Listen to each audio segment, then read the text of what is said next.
కలెక్టర్కి ఇస్తే మీరు సర్పంచ్కి ఇస్తే సార్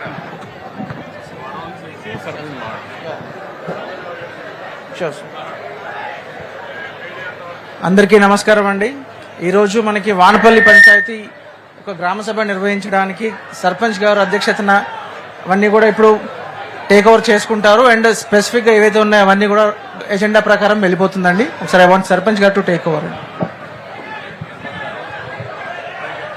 సార్, ఈరోజు చాలా సంతోషకరమైన రోజు.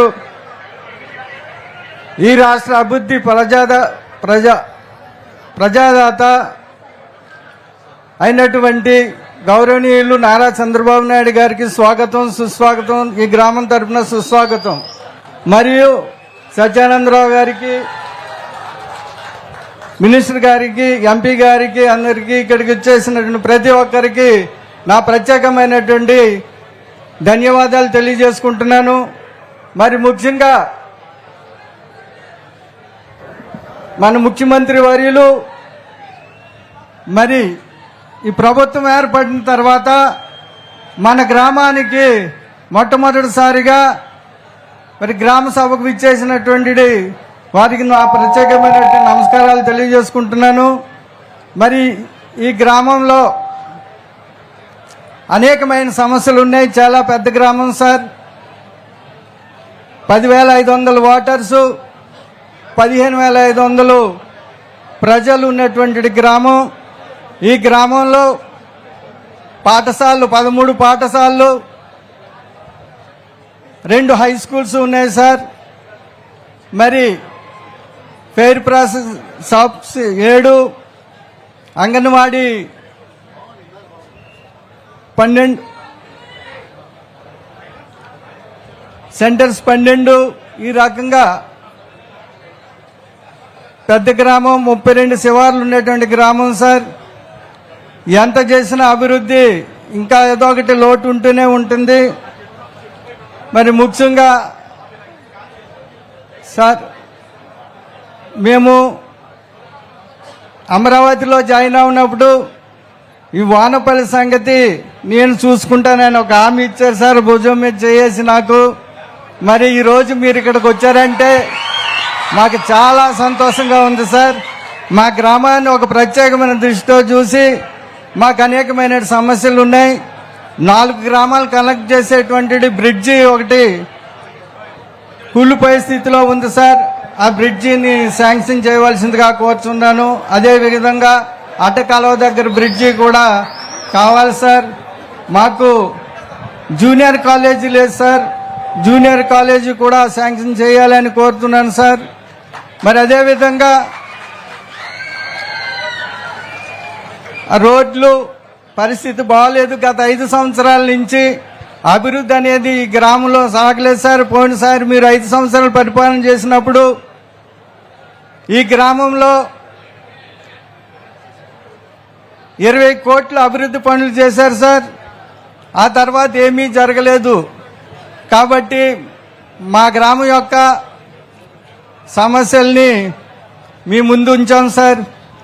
మాకు సత్యానందరావు గారి నేతృత్వంలోని, మీ నేతృత్వంలోని, ఎంపీ గారి నేతృత్వంలోని మా గ్రామాన్ని ఒక ప్రత్యేకమైనటువంటి దృష్టి పెట్టి అభివృద్ధికి తోడ్పడాలని మా ప్రజల తరఫున మీకు విన్నవించుకుంటున్నాను సార్. మరి ముఖ్యంగా నా ఫైల్ ఏది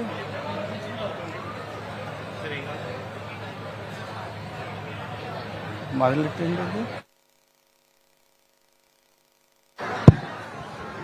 పంచాయతీ కార్యదర్శి గారిని సభ ఎజెండా వివరించవలసిందిగా కోరడమైనది.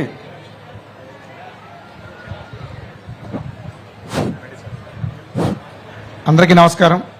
గ్రామ సభకు విచ్చేసిన గౌరవ అతిథులు, పెద్దలు, అధికారులు, గ్రామ ప్రజలకు నా హృదయపూర్వక ధన్యవాదాలు. ఈ గ్రామ సభను ఉద్దేశించి ఒక నోట్ తయారు చేశాను. 2024-25 సంవత్సరానికి ఆర్థిక సంవత్సరానికి సంబంధించి ఏప్రిల్ 14వ తేదీ నుండి మరియు జూలై 2వ తేదీ వరకు నిర్వహించిన గ్రామ సభలలో 1 నుండి 8 వరకు వివిధ అంశాలకు సంబంధించిన తీర్మానాలు చేసుకోవడమైనది.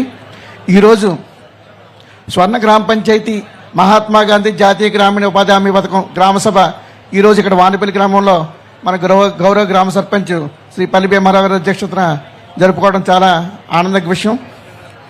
ఈ సభకి గ్రామ సభకి మన రాష్ట్ర ముఖ్యమంత్రి వర్యులు గౌరవ శ్రీ నారా చంద్రబాబు నాయుడు గారు మన గ్రామం ఇచ్చేయట మన గ్రామస్తుల అదృష్టంగా నేను భావిస్తున్నాను. స్వర్ణ గ్రామ పంచాయతీ వానపల్లి గ్రామ సభ మినిట్స్. ఈరోజు 23/8/2024 తేదీ శుక్రవారం ఉదయం 11 గంటలకు శ్రీ పళ్ళాలమ్మ అమ్మవారి గుడి వద్ద సర్పంచ్ శ్రీ పల్లి భీమారావు గారి అధ్యక్షతన మహాత్మా గాంధీ జాతీయ గ్రామీణ ఉపాధి హామీ పథకం నందు 2024-25 సంవత్సరానికి చేయబోవు పనులు గుర్తించుటకు ఏర్పాటు కాబడిన గ్రామ సభ సమావేశంలోని చర్చాంశనమైన విషయములు. విషయం నెంబర్ 9, మహాత్మా గాంధీ జాతీయ గ్రామీణ ఉపాధి హామీ పథకం ద్వారా పనిచేయు వేతనదారుల అర్హతలు హక్కుల గురించి అవగాహన కల్పించుట. విషయం నెంబర్ 10, వానపల్లి గ్రామ పంచాయతీ నందు 2024-25 సంవత్సరం నందు మహాత్మా గాంధీ జాతీయ గ్రామీణ ఉపాధి హామీ పథకం నందు ఆమోదింపబడిన పనుల ప్రగతిని గురించి చర్చించుట. విషయం నెంబర్ 11, వానపల్లి గ్రామ పంచాయతీ నందు 2024-25 సంవత్సరం నందు మహాత్మా గాంధీ జాతీయ గ్రామీణ ఉపాధి హామీ పథకం ద్వారా ఈరోజు స్వర్ణ గ్రామ పంచాయతీ గ్రామ సభలో చేయబో పనులు గుర్తించడానికి గ్రామ సభ ద్వారా చర్చించడం గురించి. విషయం నెంబర్ 12, మహాత్మా గాంధీ జాతీయ గ్రామీణ ఉపాధి హామీ పథకం సామాజిక తనిఖీ గురించి గ్రామ ప్రజలకు అవగాహన కల్పించడం గురించి. విషయం నెంబర్ 13, వానపల్లి గ్రామ పంచాయతీని స్వర్ణ గ్రామ పంచాయతీగా తీర్చిదిద్దుటకు గాను ఈ దిగువ థీములలో అంశములపై చర్చించడం గురించి. ప్రభుత్వం వారు నిర్దేశించిన ప్రణాళిక ప్రకారం థీమ్ నెంబర్ 1, గృహ అవసరాలకు అందించడం అనగా గ్రామం అందరి పవర్ కనెక్షన్ వివరాలు తెలియజేయట, అలాగే నీటి కోరే కనెక్షన్ వివరాలు తెలియజేయట, అలాగే టాయిలెట్ల సౌకర్యం ఏర్పాటు గురించి తెలియజేయట, అలాగే 4 ఎల్పిజి సౌకర్యం, ఎల్పిజి గ్యాస్ కనెక్షన్ సంబంధించిన సౌకర్యం కల్పించడం గురించి మీ అందరికీ కూడా ఈ గ్రామ సభ ద్వారా తెలియపరచడానికి నిర్దేశించాం.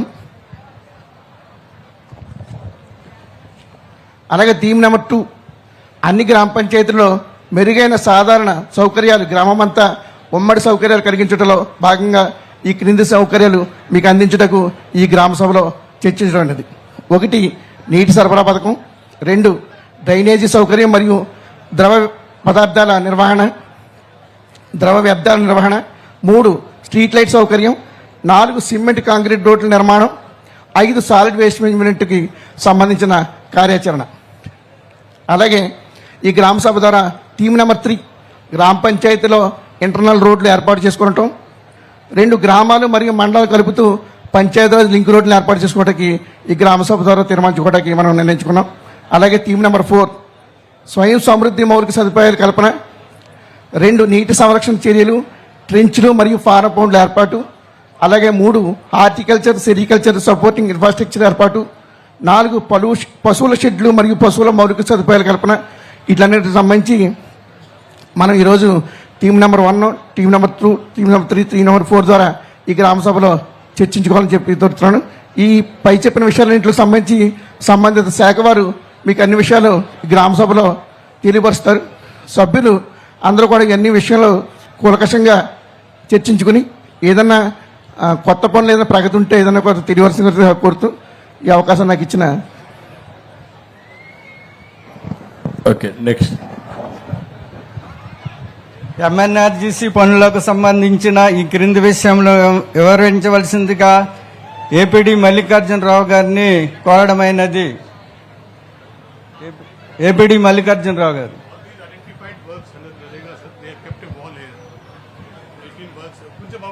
18 వర్క్స్ ఎక్స్ప్లెయిన్ చేస్తున్నారా?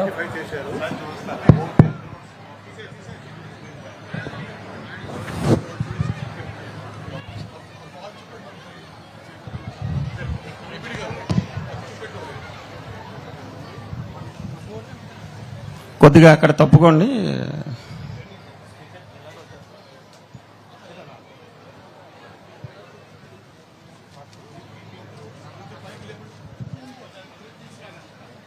మొత్తం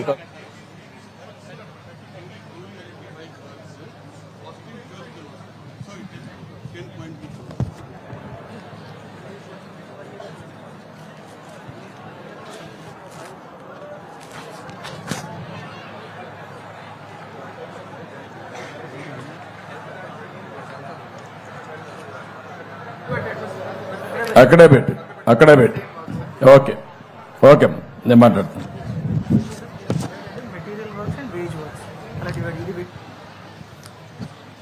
శుభ సాయంత్రం అందరికీ నమస్సులు, స్వాగతం, సుస్వాగతం. ఈనాడు డాక్టర్ బిఆర్ అంబేద్కర్ గారి యొక్క ఆశయాల మధ్యలో మెదిలినటువంటి ఆలోచనల నుంచి రూపుదిద్దుకున్నటువంటి భారత రాజ్యాంగం ప్రకారం మన భారతదేశంలో పార్లమెంటుకి ఎంత ప్రాధాన్యత ఉందో, అదేవిధంగా రాష్ట్రంలో శాసనసభకు ఎంత ప్రాముఖ్యత ఉందో, అదేవిధంగా గ్రామ స్థాయిలో గ్రామ సభకు అంతే ప్రాధాన్యతనివ్వటం జరిగింది. ఈరోజు ఈ గ్రామ సభ పల్లి భీమారావు గారి అధ్యక్షతన గౌరవ ముఖ్యమంత్రి వర్యులు ఈ రాష్ట్రంలోనే కాదు, ఈ దేశంలోనే కాదు, ప్రపంచంలో ప్రజల సంక్షేమం కోసం ఏదైనా ఒక నూతన విధానాన్ని ప్రజల వద్దకే తీసుకెళ్లగలిగినటువంటి సత్తా ఉన్న నాయకుడు, ప్రపంచ నేతలకే సవాల్ విసిరి ఇలాంటి కార్యక్రమాలే మనం చేయాలి అని ఒక నానుడి తీసుకొచ్చినటువంటి మహానేత మన చంద్రబాబు నాయుడు గారు మరొక సువర్ణ అధ్యాయానికి ఈరోజు శ్రీకారం చుట్టి ఆ సువర్ణ అధ్యాయానికి స్వర్ణ గ్రామ పంచాయతీ అని ఒక నామకరణం చేసి మరి రాష్ట్రంలోనే కాదు, దేశంలోనే కాదు, ప్రపంచంలోనే ఎక్కడా లేని విధంగా ఈ రాష్ట్ర ముఖ్యమంత్రి వర్యులు ఒకే రోజు అంటే ఈ రోజు 13,326 గ్రామ పంచాయతీలలో గ్రామ సభలు పెట్టి గ్రామస్తులకు అవసరమైనటువంటి అంశాలను చర్చించి, గుర్తించి, ఆమోదించి వాటిని అమలుకు ప్రాధాన్యత ఇవ్వడం కోసం ఈరోజు శ్రీకారం చుట్టడం జరిగింది. అందులో మొట్టమొదటిది మహాత్మా గాంధీ జాతీయ గ్రామీణ ఉపాధి హామీ పథకం. ఈ పథకం గురించి సుమారు 25 సంవత్సరాల నుంచి మేము ఇదే శాఖలో పనిచేస్తూ గర్వంగా తలెత్తుకుని చెప్పుకోవాలి అంటే, ఉపాధి హామీ పథకం అంటే వేతనదారులకి వేతనం కల్పించడం మాత్రమే ఒకప్పుడు ఉండేది. ఉపాధి హామీ అంటే వేతనం కల్పించడమే కాదు, సుస్థిరమైనటువంటి ఆస్తులు గ్రామ పంచాయతీలకి, గ్రామ ప్రజలకు అంకితం చేసే విధంగా ఉండేలాగా పథకాన్ని రూపుదిద్ది మరి 2004 ప్రాంతంలో ఈ పథకానికి మహత్తరమైనటువంటి కీర్తిని సంపాదించి అనేక శాఖలకు విస్తరించి నిధులు లేవు అని అనుకునే వాళ్ళకి ఇది ఒక నిధి భాండాగారంగా చూపించి అనేక సంక్షేమ కార్యక్రమాలను చేపట్టడం జరిగింది. అలాగే మన రాష్ట్రంలో మరి ఆ రోజు ఉన్నత ముఖ్యమంత్రి గారు దేశంలోనే నెంబర్ 1గా ఈ స్కీమ్ని నిలపడం జరిగింది. మరొకసారి ప్రజల సారికి పట్టం కట్టారు. మళ్ళా దూకుడు ప్రారంభమైంది. ఈ రోజు దానికి మొదలు పెట్టడం జరిగింది. ఇకపై మనకి పరుగే పరుగు. దానిలో భాగంగానే చట్టంలో ఉన్నటువంటి కొన్ని అంశాలు మీ దృష్టికి తీసుకురావాలనుకుంటున్నాను. ఈ మహత్తరమైనటువంటి సభకు మరి గౌరవనీయులు ముఖ్యమంత్రి వర్యులు, మరి పార్లమెంట్ సభ్యులు, మంత్రివర్యులు, అదేవిధంగా స్థానిక శాసనసభ్యులు సత్యానందరావు గారు లాంటి పుర ప్రముఖులు ఎందరో కూడా హాజరయ్యారు. మరి ఈ స్వర్ణ వానపల్లి అనేది, స్వర్ణ వానపల్లి గ్రామం మరి భవిష్యత్తులో నిజంగానే గుప్తుల స్వర్ణయుగాన్ని గుర్తుకు తెచ్చే విధంగా అంశాలని పొందుపరచడం జరిగింది. గ్రామ సభ జరుగుతూ ఉండగానే మా ప్రిన్సిపల్ సెక్రటరీ గారు ఈ గ్రామంలో రాబోయే రోజుల్లో ఏం చేయబోతున్నాం అనేది ఇక్కడ మేము ఫ్లెక్సీ రూపంలో పెట్టడం జరిగింది. మరి ముఖ్యమంత్రి వర్యులు ఇంత ఒత్తిడిలో కూడా దాన్ని శాంతం పరిశీలించి ఈ గ్రామానికి ఏం కావాలో ఇంతకు ముందే తెలుసుకోవడం కూడా జరిగిందని మీ దృష్టికి తీసుకొస్తూ ఉన్నాను.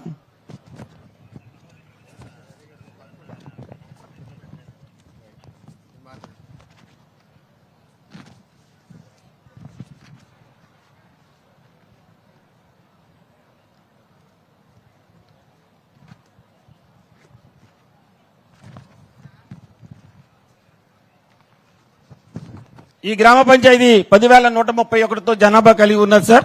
1854 జాబ్ కార్డులతో సుమారు 1191 మంది యాక్టివ్ వేసేకర్తో ఉన్నది. మనం MGNREGS లో మన ఎజెండా ప్రకారం తమరు ఇచ్చిన ఆదేశాల ప్రకారం ఈ రాష్ట్ర ఉప ముఖ్యమంత్రి కొణిదెల పవన్ కళ్యాణ్ ఆధ్వర్యంలో మరి ఈ గ్రామీణ అభివృద్ధి శాఖ విస్తరిస్తూ ఈ రోజు వారు కూడా తమరితో పాటు ఒక గ్రామ సభలో పాల్గొని మాకు దిశ నిర్దేశం చేస్తూ ఉన్నారు. దానిలో భాగంగా ఈ స్కీమ్ యొక్క లక్ష్యాలను తెలియజేయమని గ్రామ సభ ఎజెండాలో పొందుపరిచేటువంటి అవకాశం మాకు కల్పించారు. ఇందులో ప్రధానంగా ఈ మహాత్మా గాంధీ జాతీయ గ్రామీణ ఉపాధి హామీ చట్టం 2005 సెప్టెంబర్ 2005లో ఆమోదించబడింది పార్లమెంట్ సాక్షిగా.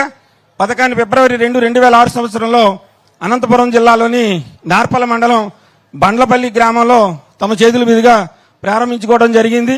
దీని యొక్క లక్ష్యం గ్రామీణ కుటుంబాలకి ఏడాదిలో కనీసం 100 రోజులు వేతన ఉపాధి కల్పించడం, తద్వారా ఆస్తులు గ్రామ పంచాయతీకి కల్పించడం, పేదల యొక్క జీవనోపాధులు అంటే పని లేని కాలంలో పని కల్పించి తద్వారా వారి యొక్క జీవన క్రమాన పరిణామాలను పెంచుకోవడం కోసం ఈ కార్యక్రమాన్ని ఉపయోగించుకోవటం, సమాజంలోని అన్ని వర్గాలని కలుపుకుని పోతూ సమ్మిళిత అభివృద్ధి మరియు పంచాయతీరాజ్ సంస్థల యొక్క బలోపేతం ఏదైతే రాజ్యాంగంలో పెట్టుకున్నామో దానికి చట్టం ద్వారా రక్షణ కల్పించి ఈ కార్యక్రమాన్ని రూపొందించుకున్నాం.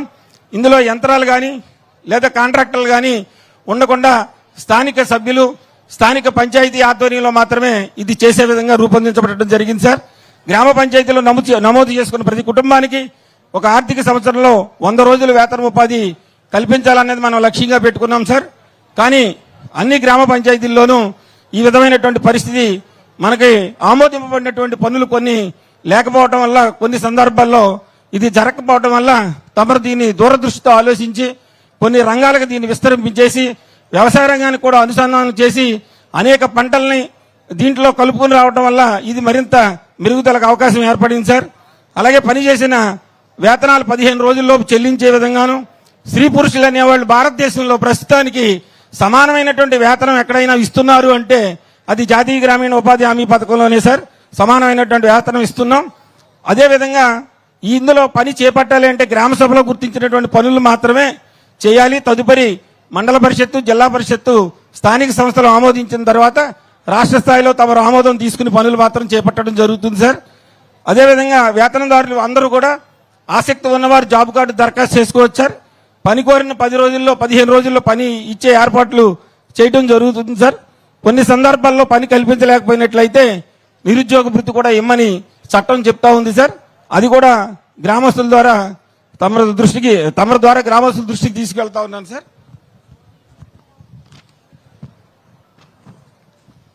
ఈ రోజు ఏదైతే మనం గ్రామ పంచాయతీలో పనులు రూపొందిస్తున్నామో అది హక్కుగా మనం ఈ చట్టంలో పెట్టుకోవడం జరిగింది సార్. అలాగే పనిలో పాల్గొన్నటువంటి ఎవరైనా 5 కిలోమీటర్ల కంటే ఎక్కువ ఉన్నట్లయితే వారికి అదనంగా 10% వేతనం ఇచ్చే ఏర్పాట్లు చేయడం జరిగింది సార్.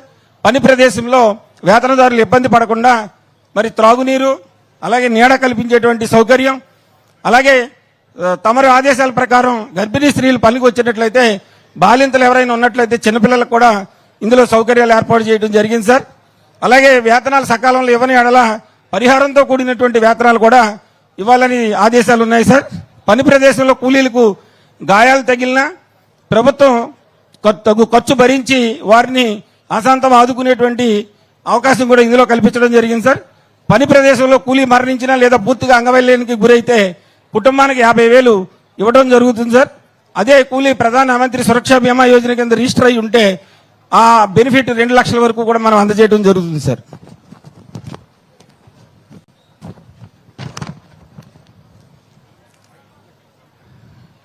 ఈ గ్రామ పంచాయతీలో ప్రస్తుతం జరుగుతున్నటువంటి పనులు 7 ఉన్నాయి సార్. అందులో బల్క్ మిల్కింగ్ కూలింగ్ యూనిట్లు 3, సచివాలయం బిల్డింగ్లు 3, డిజిటల్ లైబ్రరీ 3 ఉన్నాయి సార్. దీని విలువ 278 లక్షలు సార్. అదేవిధంగా కొన్ని పనులు మేము టేకప్ చేసి జరుగుతూ ఉన్నాయి sir. Renovation of minor drains, renovation of distributary channel, removal of minor canal, renovation of field channel, horticulture కలిపి 21 పనులు ఉన్నాయి సార్. ఇవి కూడా మేము చేసుకుంటా ఉన్నాం సార్.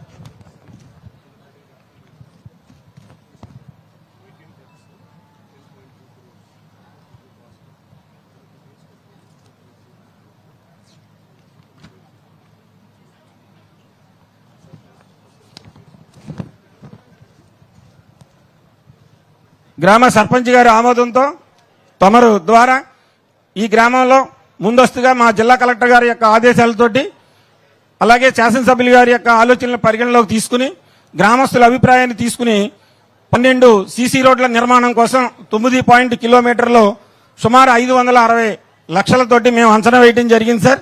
సీసీ డ్రైన్లు 5 పనులకి 4.5 కిలోమీటర్లు 220 లక్షల అంచనా వేయడం జరిగింది సార్. కంకర్ రోడ్ల నిర్మాణానికి 2 పనులకి 3.5 కిలోమీటర్లు 35 లక్షలతోటి అంచనా వేయడం జరిగింది సార్. అలాగే పశువులు, మేకలు, గొర్రెలు, కోళ్ల ఫారాలు నిర్మిస్తాం 10 పనులు ఆమోదించుకోవడానికి మేము ఎజెండాగా పెట్టుకున్నాం సార్. ఇందులో 25 లక్షలు అంచనా విలువతో కూడుకుని ఉన్నది సార్. అలాగే ఉద్యానవన పంటల కింద 10 మంది లబ్ధిదారుల్ని మేము ఆల్రెడీ ఎంపిక చేసి ఉన్నాం సార్. 10 ఎకరాలు వారు నమోదు చేసుకుని ఉన్నారు. 10 లక్షల విలువ కలిగినటువంటి మెటీరియల్ వారికి అందజేస్తాం సార్. అలాగే రోడ్డుకి ఇరువైపులా ప్రభుత్వ సంస్థల మొక్కల పెంపకాన్ని కూడా తీసుకున్నాం సార్, సుమారు 8 లక్షల ఖర్చుతోటి.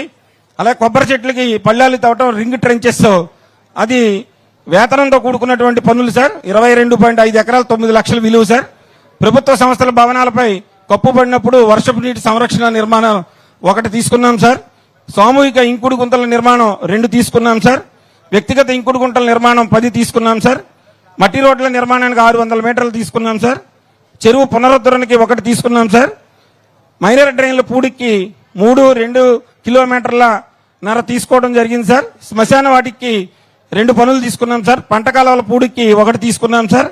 అంటే ఇరిగేషన్ లో ఇది మెటీరియల్ కాంపోనెంట్ సార్. ప్రహారీ గోడల నిర్మాణానికి 2 పనులు తీసుకున్నాం సార్. మొత్తం మీద 10.20 లక్షలు ఈ రోజు తమరి ద్వారా ఈ గ్రామ సభ ఎజెండాలో ప్రవేశపెట్టాం సార్. ఈ 10.20 లక్షల్లోనూ 7.99 లక్షలు మెటీరియల్ విలువ అయితే 2.20 లక్షలు వేతనంతో కూడుకున్నది సార్. 2.20 లక్షల వేతనానికి సంబంధించి 73,000 పని దినాలు కల్పించాలి సార్.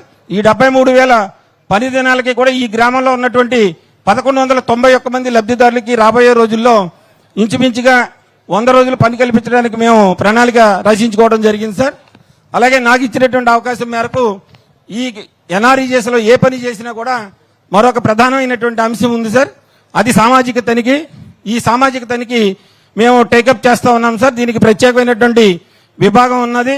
అందులో తమరు గతంలో ఇచ్చినటువంటి సూచనలు, ఆదేశాలు ఏవైతే ఉన్నాయో వాటిని తూచా తప్పకుండా ఈ రోజుకి నిర్వర్తిస్తూ ప్రత్యేకంగా ఒక వింగ్ ఏర్పాటు చేసుకుని ప్రతి సంవత్సరం కూడా ఒక ఆర్థిక సంవత్సరంలో జరిగినటువంటి పనుల విలువని ఆధారితంగా చేసుకుని ఒక టీము గ్రామంలో ఏర్పాటు కాబడి ఆ టీంలో ఉన్నటువంటి స్థానిక సభ్యులు, అలాగే సోషల్ ఆడిట్ నుంచి రాష్ట్ర స్థాయి నుంచి వచ్చినటువంటి ఆడిట్ బృందం ప్రతి పనిలో పాల్గొన్నటువంటి కూలీని పరిశీలించి ఎక్కడైనా అవకతవకలు జరిగితే తక్షణమే చర్యలు తీసుకునే విధంగా మనం చట్టపరంగా అన్ని రకాల ఏర్పాట్లు చేసుకోవడం జరిగింది సార్.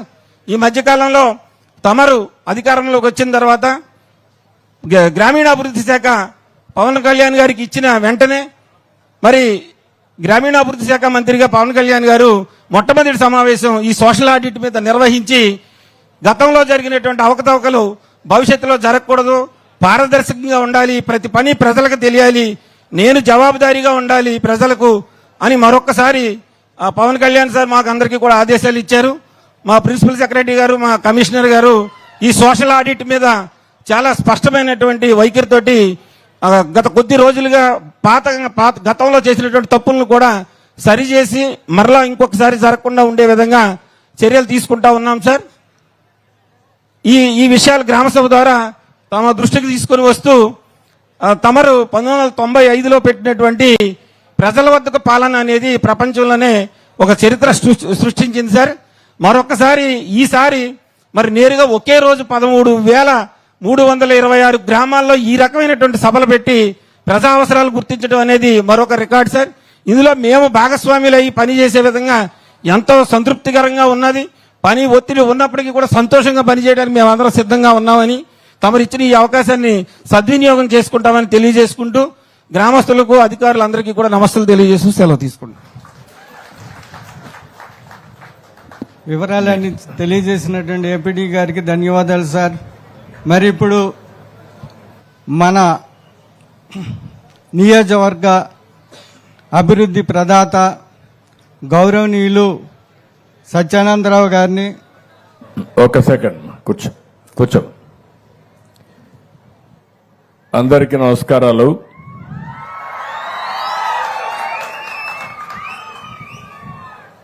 ఈరోజు నేను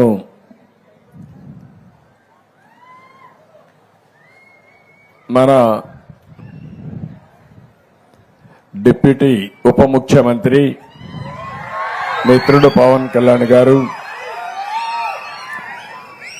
రాష్ట్రం మొత్తం గ్రామ సభలు పెట్టాలి, గ్రామ సభల్లో గ్రామ అభివృద్ధి గురించి చర్చించాలని నిర్ణయం చేయడం, నేను దానిపైన ఇది మంచి కార్యక్రమం, దీన్ని అందరం కలిసి చేయాలి, రాష్ట్రం అంతా కూడా ఒక పండుగ వాతావరణంలో ఈ కార్యక్రమం చేయాలని దీనికి శ్రీకారం చుట్టడం, అక్కడి నుంచి నేరుగా నేను కూడా భాగస్వామి కావాలని వానపల్లికి రావడం నా అదృష్టంగా భావిస్తున్నాను. ఇప్పుడే పళ్ళాలమ్మ వారి దర్శనం చేసుకుని ఆశీస్సులు తీసుకుని మీ ఆశీస్సులతో ముందుకు పోదామనే ఉద్దేశంతో ఇక్కడికి వచ్చాను. ఈరోజు మనందరం కూడా ఈ గ్రామ సభలో గుర్తుపెట్టుకోవాల్సింది, రాబోయే రోజుల్లో ఏం చేస్తామో మనం చర్చించుకోవాల్సిన అవసరం ఉంది. ఒక్క విషయం మీరందరూ గుర్తుపెట్టుకోవాలి, ఇక్కడికి వచ్చినప్పుడు ఈరోజు ఈ రాష్ట్రంలో ఒక్కసారి చూస్తే గడిచిన 5 సంవత్సరాలు ఎప్పుడైనా ఒక గ్రామ సభలో కూర్చొని మాట్లాడుకున్న దాఖలాలు ఉన్నాయా అని మిమ్మల్ని అడుగుతున్నా. ఎప్పుడైనా ఒక ముఖ్యమంత్రి ఒక ఉప ముఖ్యమంత్రి మీ దగ్గరికి వచ్చి సాదా సీదాగా వచ్చి కూర్చున్న సందర్భాలు ఉన్నాయా అని అడుగుతున్నా. ఆ రోజు మీరు చూస్తే ముఖ్యమంత్రి వస్తున్నారంటే మొత్తం చెట్లన్నీ నరికేయాలి. ఇక్కడికి వచ్చుంటే ఈ పళ్ళాలమ్మవారి దేవాలయంలో మొత్తం చెట్లన్నీ నరికేసేవాడు, అవునా కాదా గుర్తు తెచ్చుకోమంటున్నా. ఆయన వస్తున్నా అంటే పరదాలు కట్టేయాలి. అదే సమయంలో అందరి ఇళ్ల దగ్గర అరెస్ట్ చేసేయాలి, ఎవరు బయట రాకూడదు. ఈ ప్రాంతం అంతా స్కూల్స్ అన్ని మూసేయాలి, అన్ని బస్సులు ఆయన మీటింగుల కోసం రావాలి. ఆడవాళ్ళైతే స్వేచ్ఛగా వచ్చి కూర్చొని మాట్లాడుతున్నారు. ఏమమ్మా అప్పట్లో ఎప్పుడన్నా మీలో నవ్వుముఖం చూశానా అని అడుగుతున్నా మిమ్మల్ని అందరినీ. స్వేచ్ఛ ఉందా అని మిమ్మల్ని అడుగుతున్నా. మిమ్మల్ని బలవంతంగా డాక్రా సంఘాలని బలవంతంగా తీసుకొచ్చి పెద్ద పెద్ద మీటింగులు పెట్టి ఉదయం నుంచి సాయంత్రం వరకు మీకు పనిష్మెంట్ ఇచ్చే రోజులవి. ఆ రోజులన్నీ అయిపోయినాయి. ఓసారి నేను చూశాను, వచ్చిన వాళ్ళు వెళ్లిపోతా ఉంటే పక్కన గోతులు తవ్వేవాళ్ళు పారిపోకుండా. ఇది ప్రజాస్వామ్యమా లేకపోతే డిక్టేటర్ స్వామ్యమా నాకైతే అర్థం కావడం లేదు. నేను అందుకని నేను గాని మిత్రుడు పవన్ కళ్యాణ్ గారు వచ్చిన తర్వాత ఒకే మాట చెప్పాం, చాలా స్పష్టంగా ఆదేశాలు ఇచ్చాం. మాది simple governance, simple government, effective governance. పేద ప్రజలకు న్యాయం చేసే పరిపాలన రావాలని పాలనకు శ్రీకారం చుట్టామని చెప్పి కూడా నేను మీకు తెలియజేస్తున్నా. ఈరోజు గ్రామ సభ అంటే మీరే నిర్ణయించుకోవాలి. ఈరోజు మీ అందరి ముందర ఒక ప్రపోజల్ పెడుతున్నాం. అది పెట్టే మునుపు కొన్ని విషయాలు కూడా మనం మాట్లాడుకోవాలి. ఆ విషయాలు మాట్లాడిన తర్వాత ఏం ప్రపోజల్ పెడుతున్నా నేను ఒక్కసారి మీకు చెప్తాను. ఈరోజు ఒకే రోజు 13,220 గ్రామాల్లో ఇదే మరిగా గ్రామ సభలు పెట్టి ఏమేమి కార్యక్రమాలు చేస్తామో నిర్ణయించే రోజు. దాన్ని చూస్తే చాలా సంతోషం కలుగుతుంది. ఈ సభల ద్వారా దీనికి కూడా ఒక రాజ్యాంగంలోని ఆర్టికల్ 243A ద్వారా గ్రామ సభలు పెట్టాలి. సర్పంచ్ పనిచేయాలన్నా గ్రామ సభలో పెట్టి మీ ఆమోదం తీసుకొని పనిచేయాలి. గ్రామ అవసరాలు ఏమున్నాయో అవే చేయాలి తప్ప కాంట్రాక్టుల అవసరాలు లేదంటే సర్పంచ్ అవసరాలు కాకుండా మీ అవసరాలు ప్రాతిపదిక పైన చేయాలనే ఉద్దేశంతోనే ఈ గ్రామ సభలకు శ్రీకారం చుట్టాం. మహాత్మా గాంధీ జాతీయ ఉపాధి హామీ పథకం, నరేగా, ఈ సంవత్సరం ఈ మీటింగ్ ద్వారా 4,500 కోట్ల రూపాయలకి శాంక్షన్లు తీసుకుంటున్నాం. రాష్ట్రం మొత్తం 87 రకాల పనులకి గ్రామ సభలు ఆమోదిస్తాయి. అవసరమైతే ఇంకా ఎక్కువ డబ్బులు కూడా ఖర్చు పెట్టడానికి అవకాశం ఉంది. ఎప్పుడు కూడా నరేగా అనే కార్యక్రమం ఎంతమంది పని కావాలంటే అంతమందికి పని కల్పించాలి. 100 రోజులు ఉపాధి కల్పించాలి. ఇది ప్రభుత్వ బాధ్యత. దీంట్లో కూడా మీరు చూస్తే ఎంతమంది పని చేస్తే వాళ్ళు చేసిన దాంట్లో లేబర్ ఇచ్చిన తర్వాత ఆ డబ్బుల్లోని 40% పనుల కోసం ఖర్చు పెట్టుకునే పరిస్థితి వస్తుంది. సిమెంట్ గాని స్టీల్ గాని పనుల కోసం ఖర్చు పెట్టే పరిస్థితి వస్తుంది. 60-40%తో ఈ డబ్బులు వినియోగిస్తాం. ఈ రోజు మొత్తం రాష్ట్రంలో చూస్తే ఈ 4,500 కోట్లు 9 కోట్ల పని దినాలు 54 లక్షల కుటుంబాలకు పని దొరుకుతుంది. ఇదొక పెద్ద ముందడుగని చెప్పి కూడా నేను మీకు తెలియజేస్తున్నా. గ్రామాలు బాగుండాలి. వానపల్లి బాగుంటే అంబేద్కర్ జిల్లా బాగుంటుంది. అదే మరి అంబేద్కర్ జిల్లా బాగుంటే దేశం బాగుంటుంది. గ్రామ అభివృద్ధి గ్రామంతో ప్రారంభించాల్సిన అవసరం ఉంది.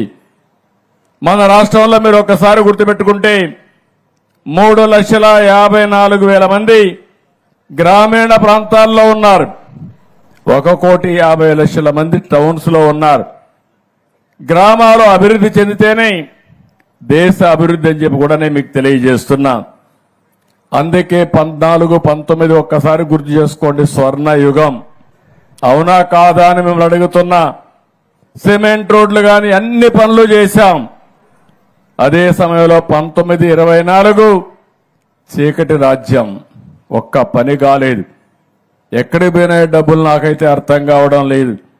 కడాన నరేగా డబ్బులు కూడా దుర్వినియోగం చేశారు. దొంగ బిల్లులు వేసుకున్నారు. ఇష్టానుసారంగా ఎక్కడికక్కడ సొంత జోబుల్లోకి పోయినాయి తప్ప ప్రజలకు ఖర్చు పెట్టే పరిస్థితి లేరు. అందుకే ఆ రోజు త్రాగునీటికి ప్రాధాన్యత ఇచ్చాం. ఇంకో పక్క పంచాయతీల్లో సిమెంట్ రోడ్లకు ప్రాధాన్యత ఇచ్చాం. ఈ రోజు కూడా మీరు ఒక్క విషయం గుర్తుపెట్టుకోవాలి. ఎమ్మెల్యే ఉన్నారు. నియోజకవర్గ సమస్యల్ని పరిష్కారం చేయడం కోసం ఆయన ఎక్కడికక్కడ ముందుకు వస్తారు. ఎమ్మెల్యే ఎంత ముఖ్యమో అదే సమయంలో గ్రామ సర్పంచ్ కూడా అంతే ముఖ్యం. గ్రామానికి ప్రథమ పౌరుడు గ్రామ సర్పంచ్. ఆ ఎన్నికలు కూడా ఎంత అపహాస్యం చేశారో మొన్న ఎన్నికల్లో మీరు చూశారు. ఎన్నికలు జరగనీయకుండా చేశారు. స్థానిక సంస్థల ఎన్నికల్ని కబ్జా చేశారు. రౌడీజం చేశారు. ఎక్కడో అమరావతిలో ఒక సైకో ఉంటే ఊరూరికి ఒక సైకో తయారై 5 ఏళ్లు ఈ రాష్ట్రాన్ని అతలాకుతలం చేసే పరిస్థితికి వచ్చారు. అవునా కాదా ఒక్కసారి మీరు ఆలోచించుకోవాలి. 5 ఏళ్లు నన్ను కూడా గ్రామాలకు రానియలేదు. ఈరోజు 3 నెలలు దగ్గర అవుతా ఉంది. 80 రోజులైంది. ఎక్కడన్నా మాజీ ముఖ్యమంత్రి గాని వైఎస్ఆర్ కాంగ్రెస్ నాయకులు గాని అడ్డుకున్నామా ఒక్కసారి మీరు ఆలోచించండి. నేను ఒకటే ఆలోచిస్తున్నాను, ఇలాంటి వ్యక్తులు ఈ సమాజానికి చేటు. అయినా కూడా ఆ ఉద్యమం మీ దగ్గర నుంచి రావాలి. మొన్న ఎన్నికల్లో నేను చూశాను, తెలుగుదేశం పార్టీ పెట్టి 42 సంవత్సరాలు అయింది కానీ మొట్టమొదటిసారిగా 93% గెలిపించి బ్రహ్మరథం పట్టింది. ఈ ప్రజానీకమే బ్రహ్మరథం పట్టారు. అన్ని జిల్లాల్లో 100కు 100% గెలిపించారు. 57% ఓట్లేశారు. అంటే అవతల పాలన ఎంత మీకు బాధ కలిగించిందో, ఎన్ని అసౌకర్యాలు కలిగించాయో అది ఒక ఉదాహరణ మాత్రమే.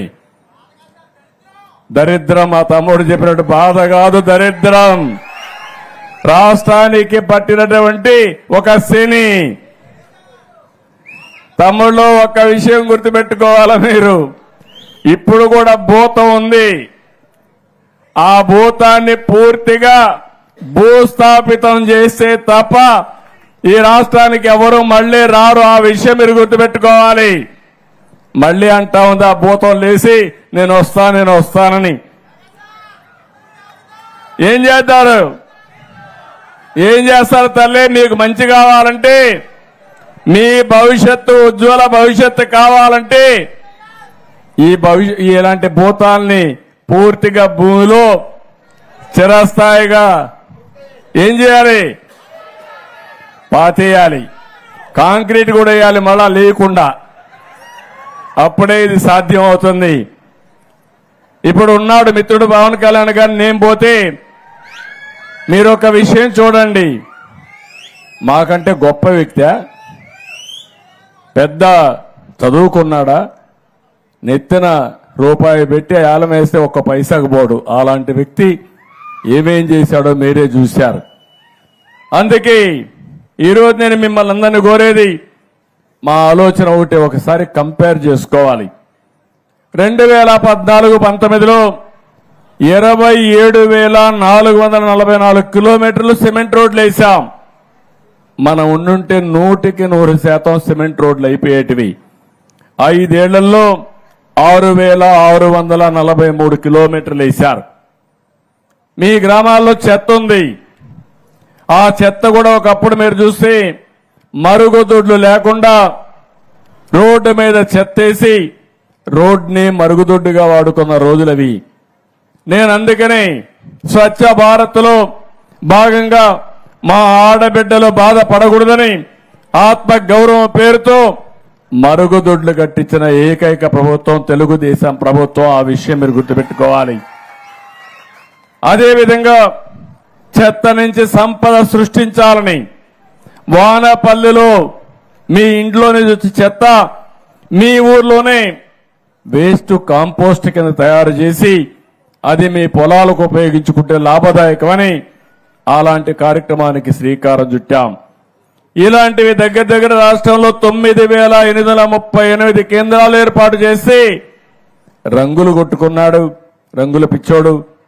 కానీ అది ఏమీ ఉపయోగించకుండా చేసే పరిస్థితి వచ్చింది. రంగుల మీద ఉండే పిచ్చ ఈ పేదవాళ్ల పైన ధ్యాస లేకుండా చేసే పరిస్థితికి వచ్చాడు. ఆ రోజు గ్రామాల్లో మీరు చూశారు.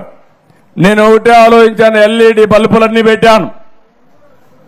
అది కూడా ఆటోమేటిక్ గా లైటింగ్ సిస్టమ్ పెట్టాం. దగ్గర 25,22,000 ఆ రోజు వీధి దీపాలు వెలిగిస్తే ఈ దుర్మార్గుడు వచ్చి వేసిన వీధి దీపాలు 40% వెలగడం లేదు. తీసేశారు దొంగలు. అవి కూడా తీసుకెళ్లిపోయారు. ఏం చెప్పాలనో అర్థం కాదు. అంటే ఇలాంటి పాలన ఈ రాష్ట్రానికి అరిష్టం. ఆ విషయం మీరు గుర్తుపెట్టుకోవాలి. పంచాయతీ నిధులు ఈరోజు ఇక్కడ సర్పంచ్ ఉన్నాడు, ఉత్సవ విగ్రహంగా తయారు చేశారు ఆయన్ని. ఫైనాన్స్ కమిషన్ ఇచ్చే డబ్బులు ఇవ్వకుండా డైవర్ట్ చేసుకున్నారు. వేరే పనులు ఖర్చు పెట్టారు. మేము పవన్ కళ్యాణ్ గారు వస్తామే 990 కోట్ల రూపాయలు మొన్నే రిలీజ్ చేశా. మళ్ళీ 1,100 కోట్ల రూపాయలు రిలీజ్ చేయబోతున్నాం.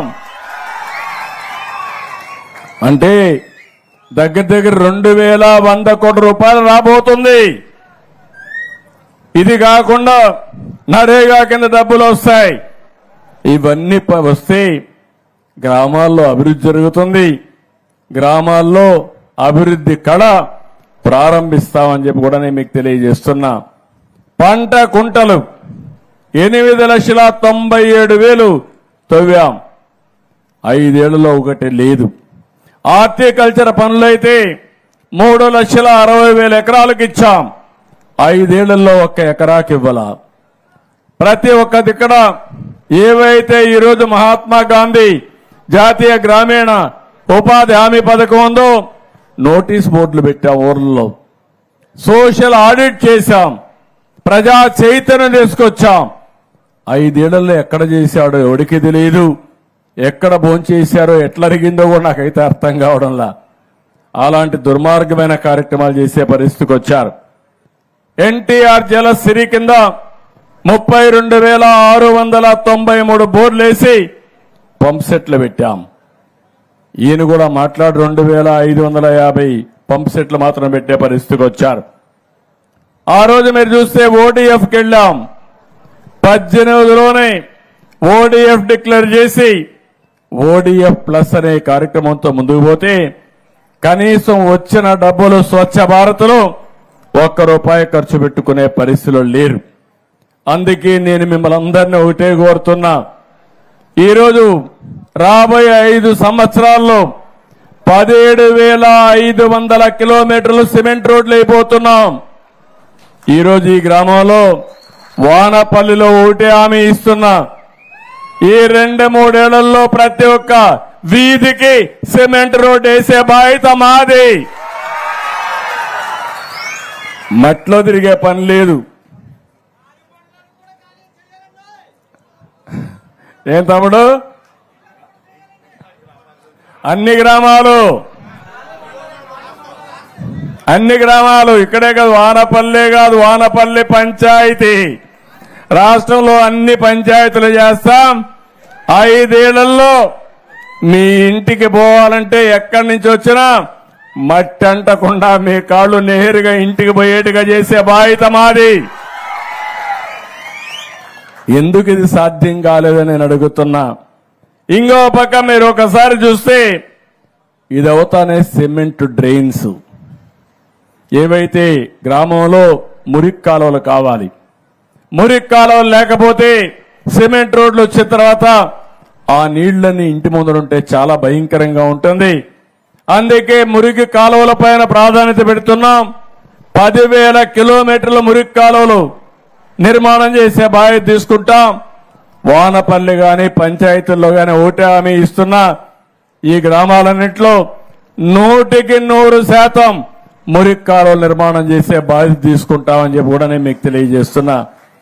ఇది కాకుండా ఇంకో పక్కన 2,500 కిలోమీటర్ల బీటీ రోడ్ వేస్తాం.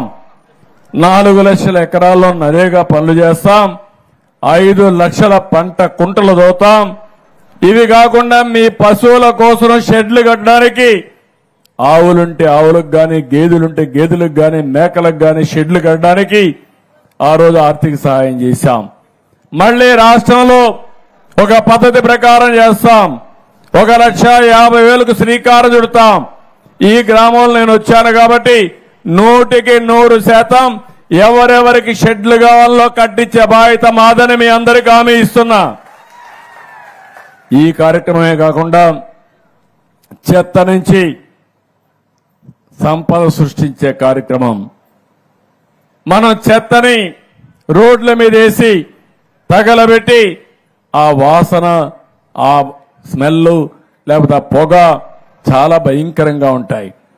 అందుకే నేను ఆలోచించింది, ఆ యొక్క చెత్తను తీసుకెళ్లి ఏవైతే వేస్ట్ కాంపోస్ట్ దగ్గర ఆ షెడ్ లో పెట్టి, కొన్ని దాంట్లో సీసాలు ఉంటాయి, కొన్ని ప్లాస్టిక్ ఉంటాయి, ఇవన్నీ రీసైక్లింగ్ పంపిస్తాం. అక్కడ కాంపోస్ట్ చేసి ఆ ఎరువులు మళ్లీ ఎక్కడ అవసరమైతే అక్కడ ఇచ్చే కార్యక్రమం చేస్తాం. నరేగా కింద దగ్గర 15 కోట్ల నుంచి 21,50,00,000 పని దినాలు పెంచుతున్నాం. కూలీని కూడా రేటు కూడా పెంచుతున్నాం. నేనే ఒకప్పుడు తలసరి ప్రతిరోజు వాళ్ళ ఆదాయం దిన కూలీ నేనే పెంచాను. ఇప్పుడు ఇంకా ధరలు పెరిగాయి. పెరిగిన ధరల కోసం ఇంకా పెంచాల్సిన అవసరం ఉంది. అది కూడా పెంచుతామని చెప్పి కూడా నేను మీకు తెలియజేస్తున్నా. ఇవన్నీ కూడా ఈ కార్యక్రమాలే కాకుండా ఇంకో పక్క మీరు ఒక్కసారి చూసినప్పుడు నేను ఒకటే ఆలోచిస్తున్నాను. ఈ గ్రామ సభలో మీ అందరికీ ఈరోజు గ్రామ సభలో మీకు చాలా అవసరాలున్నాయి. ఆ అవసరాల్ని ఏ విధంగా అటెండ్ చేయాలనో దానికి కూడా ఒక యాక్షన్ ప్లాన్ తయారు చేస్తాం. అది తయారు చేసి ఏ విధంగా చేయాలనో చేయడం కోసం ముందుకు పోతాం. ఇప్పుడు నేను ఒక మాట చెప్పాను, ప్రతి ఒక్క కుటుంబానికి కరెంట్ ఉండాలి, ఇల్లు ఉండాలి, ఇంటి జాగా ఉండాలి. అందుకే ఇంటి జాగా విషయంలో ఒకటే చెప్పాను, ప్రతి ఒక్క కుటుంబానికి గ్రామీణ ప్రాంతాల్లో 3 సెంట్లు, పట్టణ ప్రాంతాల్లో 2 సెంట్లు ఇచ్చే బాధ్యత మాదని మేము చాలా స్పష్టంగా చెప్పాం. ప్రతి ఒక్కరికి ఇళ్లు కట్టిస్తాం. ఇప్పుడే ఆ రోజుల్లో తీసుకున్న నిర్ణయం ప్రకారం ఈ ఊర్లో కూడా ఒక 600 మందికి ఇళ్లు లేవని కలెక్టర్ గారు 610 మంది ఇళ్లు చెప్పాడు. ఈ 610 ఇండ్లు ప్రారంభించి పూర్తి చేపించే బాధ్యత మాదని మీ అందరికీ హామీ ఇస్తున్నా.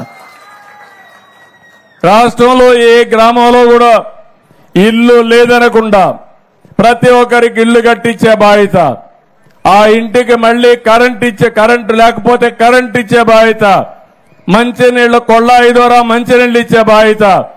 ఒకే కార్యక్రమం తీసుకున్నాం. ఎన్నికల్లో మా ఆడబిడ్డలకు హామీ ఇచ్చాను.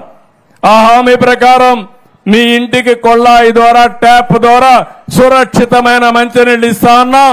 ఇచ్చే బాధ్యత తీసుకుంటామని మరొక్కసారి మీ అందరికీ హామీ ఇస్తున్నా. ఇది కాకుండా ప్రతి ఒక్క ఇంటికి ఒక మరుగుదొడ్డు ఉండాలి. అదే సమయంలో గ్యాస్ కనెక్షన్ ఉండాలి. తొందరలోనే మా ఆడబిడ్డలకు ఒక మాట ఇచ్చా, ఉచిత గ్యాస్ ఇస్తానని. అది కూడా ఇస్తా, మా ఇచ్చిన మాట నిలబెట్టుకుంటాను. ఇలాంటి కనీస అవసరాలు ప్రతి ఒక్క ఇంటికి ఉండాలి. ఇంకో పక్క ప్రతి ఒక్క గ్రామంలో మీరు ఒకసారి చూస్తే సిమెంట్ రోడ్లు ఉండాలి, మురికి కాలువ ఉండాలి, అదే మరి వీధి దీపాలు ఉండాలి. చెత్త అంతా కూడా కలెక్ట్ చేసి చెత్త నుంచి సంపద సృష్టించి ఎక్కడ కూడా గ్రామాల్లో చెత్త కనపడకుండా ఒక మంచి గ్రామాలుగా తయారు చేయాలి. ఒక చెత్తనే కాదు, మీ ఊర్లో లిక్విడ్ ఉంటుందంటే కాలువలో మురికి కాలువలో మురిగంతా వస్తుంది. దాన్ని కూడా ఏ విధంగా చేయాలనో, ఎక్కడ కూడా దోమలు ఈగలు వాలకుండా మీకు ఆరోగ్యంగా ఉండాలంటే ఆ మురుగునీరు కూడా డిస్పోజ్ చేయాల్సిన అవసరం ఉంది. అది కూడా చేపిస్తానని చెప్పి తెలియజేస్తున్నా.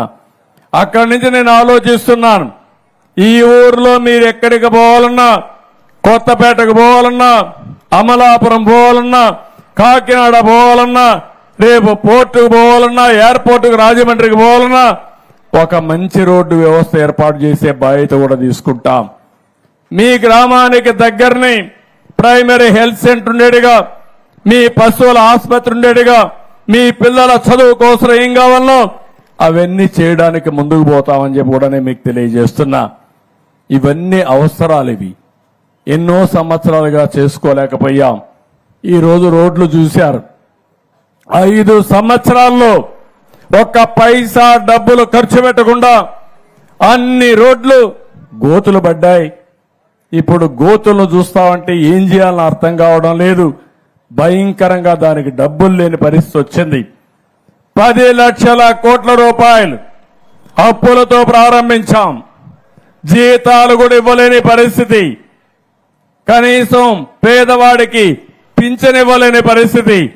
కానీ మనసుంది ఈ ప్రభుత్వానికి.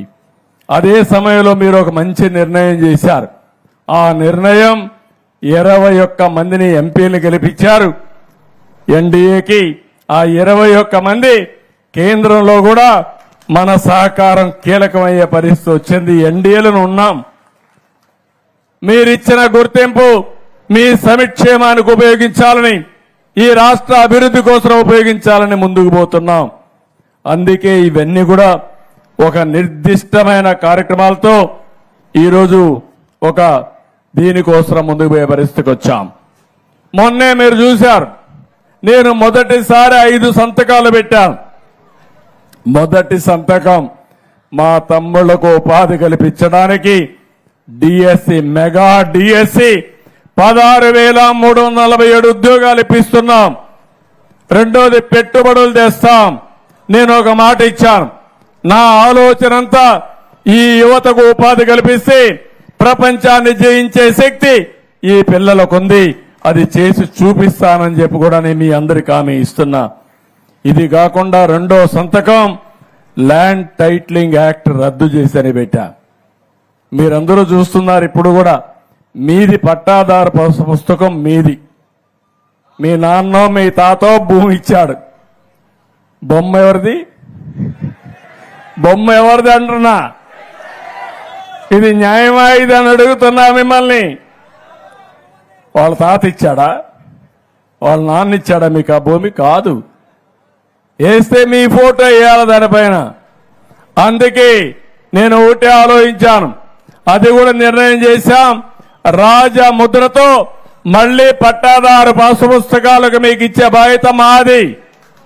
గవర్నమెంట్ ఎంబ్లం ఉండాలి తప్ప వ్యక్తుల పెత్తనం కాదు, వ్యక్తుల అయిష్టాలు కాదు. ఇంకో పక్కన ల్యాండ్ టైటిలింగ్ యాక్ట్ తీసుకొచ్చాడు.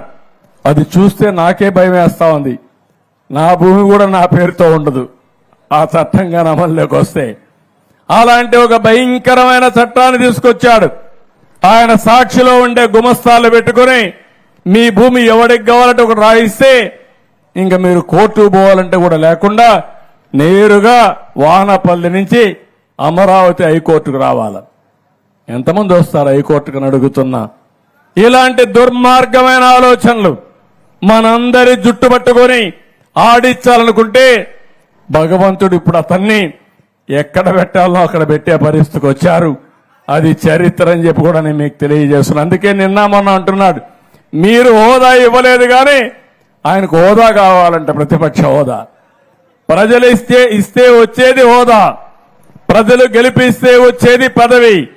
అట్లా కాకుండా దబాయిస్తేనో నేరాలు చేస్తేనో బెదిరిస్తేనో వచ్చేది కాదు. అవునా కాదా అని మిమ్మల్ని అడుగుతున్నా. ఇలాంటి తప్పుడు పనులతో వచ్చే పరిస్థితికి వచ్చాడు. సామాజిక పింఛన్లు, నేను దానికి ఒక పేరు కూడా పెట్టా. పేదల సేవలో మొదటి తారీఖు ప్రతి ఒక్క ఆఫీసర్, ప్రతి ఒక్క పాలిటీషియన్ మొదటి తారీఖున దర్శనం చేసుకోవాల్సింది పేదవాళ్ళని దర్శనం చేసుకోవాలి. వాళ్లకు పింఛన్ ఇవ్వాలి.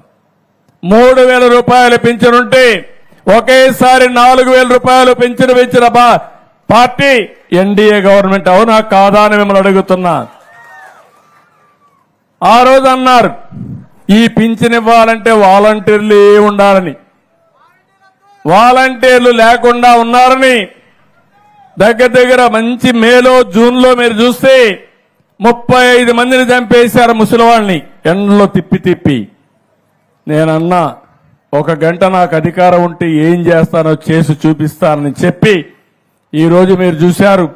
తొలి రోజే 99% పింఛన్లు ఇచ్చాం వాలంటీర్లు లేకుండా ప్రభుత్వ యంత్రాంగంతో. అవునా కాదా? అసాధ్యం అని చెప్పి మాయ మాటలు చెప్పారు, అది సుసాధ్యం చేశాం. నేను అందుకని ఎవరైతే వికలాంగులు ఉన్నారో 3,000 నుంచి 6,000 చేశాం. ఇంకో పక్క కొంతమంది పాపం జీవితాంతం సఫర్ అవుతూ ఎయిడ్స్ వచ్చినా కిడ్నీ పోయిన అవస్థ పడితే వాళ్ళకి 10,000 ఇచ్చాం. కొంతమంది లేచి తిరగలేని వాళ్ళకి 15,000 రూపాయలు నెలకు పింఛన్ ఇచ్చిన పార్టీ ఈ ఎన్డీఏ ప్రభుత్వం అని చెప్పి కూడా నేను మీకు తెలియజేసి 15,000 ఇస్తున్నాం. ఎందుకంటే వాళ్ళు తిరగరు, వాళ్ళకు సేవ చేయాలి, వీళ్ళకు కూడా కూలిపోతుంది. అలాంటప్పుడు వీళ్ళని ఆదుకోవాలనే ఉద్దేశంతో 15,000 ఇచ్చాం. నేను ఒకటే చెప్తున్నా, భవిష్యత్తులో కూడా మొదటి తారీఖున మీకు అందరికీ పింఛన్లు ఇస్తాం.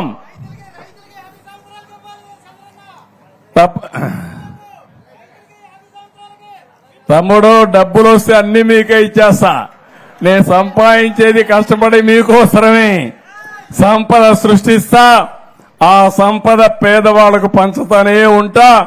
అలు పెరగని పోరాటం చేస్తాం దీనికోసం. ఇందులో రాజీ లేదు. అదే మారిగా మీరు ఒక్కసారి ఆలోచిస్తే మా ఉద్యోగస్తులు కూడా మొదటి తారీఖు జీతాలు ఇచ్చాం. ఒకప్పుడు ఉద్యోగస్తులకు జీతాలు వచ్చేటివి కాదు, పెన్షనర్లకి పెన్షన్ వచ్చేది కాదు. ఈరోజు అసాధ్యం అనుకున్న పనుల్ని సాధ్యం చేశాం. ఒకేసారి 100 క్యాంటీన్లు పెట్టాం. ఈ నెలలో మిగిలిన క్యాంటీన్లు పెడతాం. అక్టోబర్లో మొత్తం సెప్టెంబర్లో పెట్టి 203 క్యాంటీన్లు పెట్టి 5 రూపాయల పూటకి 3 పూటలు కలిస్తే 15 రూపాయలకి పేదవాడికి కడుపు నిండా తిండి పెట్టే బాధ్యత మాదని మరొక్కసారి హామీ ఇస్తున్నా. చాలా మంది దాతల ముందుకు వచ్చారు. ఒక్కొక్కరైతే ₹1 కోటి దానం ఇస్తున్నారు, విరాళాలు ఇస్తున్నారు. ఎన్టీ రామారావు గారు పెట్టినటువంటి అన్నదానం ఒక్క పైసా పెట్టుబడి లేకుండా ఈరోజు దాతలు ఇచ్చిన డబ్బులతో మళ్ళా వడ్డీ వస్తా ఉంది, ఇంకా పెరుగుతా ఉంది. 1,00,000 మందికి భోజనం పెట్టినా అలుపెరగకుండా కార్యక్రమం ముందుకు పోయే పరిస్థితికి వచ్చింది. ఇంకో పక్క స్కిల్ డెవలప్మెంట్ చేస్తున్నాం. నేను ఒకటే మిమ్మల్ని అందరినీ ఇక్కడుండే వాళ్ళందరినీ కోరుతున్న, వానపల్లిలో చదువుకున్న యువత చాలా మంది ఉన్నారు. కానీ ఉద్యోగం కావాలంటే కొన్ని నైపుణ్యాలు కూడా కావాలి. ఆ నైపుణ్యాన్ని మనం నేర్చుకోవాలి. అది నేర్చుకుంటే మీ ఆదాయం రెట్టింపు కానీ ఎక్కువ ఆదాయం వచ్చే పరిస్థితి వస్తుంది. అందులో అనేక రకాలుగా ఉంటాయి. నేను ఒకసారి స్కిల్ సెన్సస్ చేసి అందరి యొక్క నైపుణ్యాన్ని ఏ విధంగా పెంచాలి, ఎలాంటి నైపుణ్యాలు భవిష్యత్తుకు అవసరం, అలాంటి కార్యక్రమాలు కూడా ఆలోచిస్తున్నానని చెప్పి కూడా నేను మీకు తెలియజేస్తున్నా. ఇక్కడనే ఇంకొక మాట కూడా మీకు చెప్పాలి. ఈరోజు టెక్నాలజీ వచ్చింది. మా చెల్లెమ్మ అయితే మొత్తం రికార్డ్ చేస్తా ఉంది. మొత్తం మీటింగ్ అంతా రికార్డ్ చేస్తుంది అక్కడ కూర్చొని నిలబడుకొని. ఇలాంటి వాళ్ళు ఫోటో కావాలంటే సెల్ఫీలు తీసుకుంటున్నారు. అదే మరిగా అనేక విధాలుగా బెనిఫిట్స్ వచ్చాయి. టెక్నాలజీ ఏ లెవెల్కి వెళ్ళిందంటే మీ ఊర్లో ఎక్కడన్నా దోమ ఉంది అంటే ఆ దోమను చూసి ఆ దోమ పైనే మందు కొట్టి చంపే పరిస్థితికి వస్తా ఉంది, నివారించే పరిస్థితికి వస్తా ఉంది. ఈరోజు మీ పొలంలో ఏదైనా పొలంలో పంట ఉంటే పంటకు తెగులు వచ్చిందా లేదా మీకు తెలియకపోతే ఒక యాప్ డౌన్లోడ్ చేసుకుని ఆ పంట ఫోటో తీసి పెడితే తెగులుందో లేదో చెప్తుంది. తెగులుందని చెప్తే పొలమంతా మందు కొట్టకుండా ఎక్కడ తెగులుందో అక్కడనే డ్రోన్ పంపిస్తే అక్కడనే మందు కొట్టి దాన్ని కంట్రోల్ చేసే పరిస్థితి వస్తుంది. అంటే మీరు గుర్తుపెట్టుకోవాలి, ఈరోజు మనం తినే పంట ఎరువుల పంట, లేకపోతే క్రిమి సంహారక మందులు వేసి అదంతా కూడా మనం తింటున్నాం. అంటే మెడిసిన్స్ అన్ని మన కడుపులోకి పోతున్నాయి. ఇలాంటిగాని వస్తే ఇప్పటికే మీరు చూస్తున్నారు. నేను ప్రకృతి సేద్యం కోసం ముందుకు పోయాను. 12 లక్షల ఎకరాల్లో ఈరోజు ప్రకృతి సేద్యం జరుగుతా ఉంది. ఈ 5 ఏళ్లలో 20 లక్షల మంది రైతులు 50 లక్షల ఎకరాల్లో ప్రకృతి సేద్యానికి శ్రీకారం చుట్టబోతున్నారు. ఇక్కడ నేను ఒకటే ఆలోచిస్తున్నా, తక్కువ ఖర్చు కావాలి వ్యవసాయానికి, పెట్టుబడి తగ్గించాలి, ఆదాయాన్ని పెంచాలి, ఆదాయం ఎక్కువ వచ్చే పంటలకు మీరు వెళ్ళాలి. ఇలాంటి వినూత్నమైన ఆలోచనలు ఈ గ్రామ సభలో చేస్తే మీ ఆదాయం పెరుగుతుంది, తద్వారా మీ జీవితాలు బాగుంటాయని చెప్పి కూడా నేను మీకు తెలియజేస్తున్నా. నేను ఉచిత ఇసుక ఇస్తానని చెప్పాం. ఈరోజు ఉచిత ఇసుక విధానానికి శ్రీకారం చుట్టాం. ఈరోజు మీ పక్కనే గోదావరి ఉంది, కానీ గోదావరి ఉంది, మీకు ఇసుక దొరకన ఇబ్బందులు వచ్చాయి. భవిష్యత్తులో ఒకటే హామీ ఇస్తున్నా, మీ ఇంటికి మీరు మీ పంచాయతీలో ఇసుక కావాలని ఒక లెటర్ పెడితే మీ ఇంటికే వచ్చే విధానానికి శ్రీకారం చుడతా. ఖర్చులు అక్కడ సీనరేజీ ఆ ట్రాన్స్పోర్ట్ తప్ప ఒక్క పైసా భారం మీ మీద పడకుండా ఎక్కువ మీకు ఇసుక సరఫరా చేసే బాధ్యత మాదని మీ అందరికీ హామీ ఇస్తున్నా.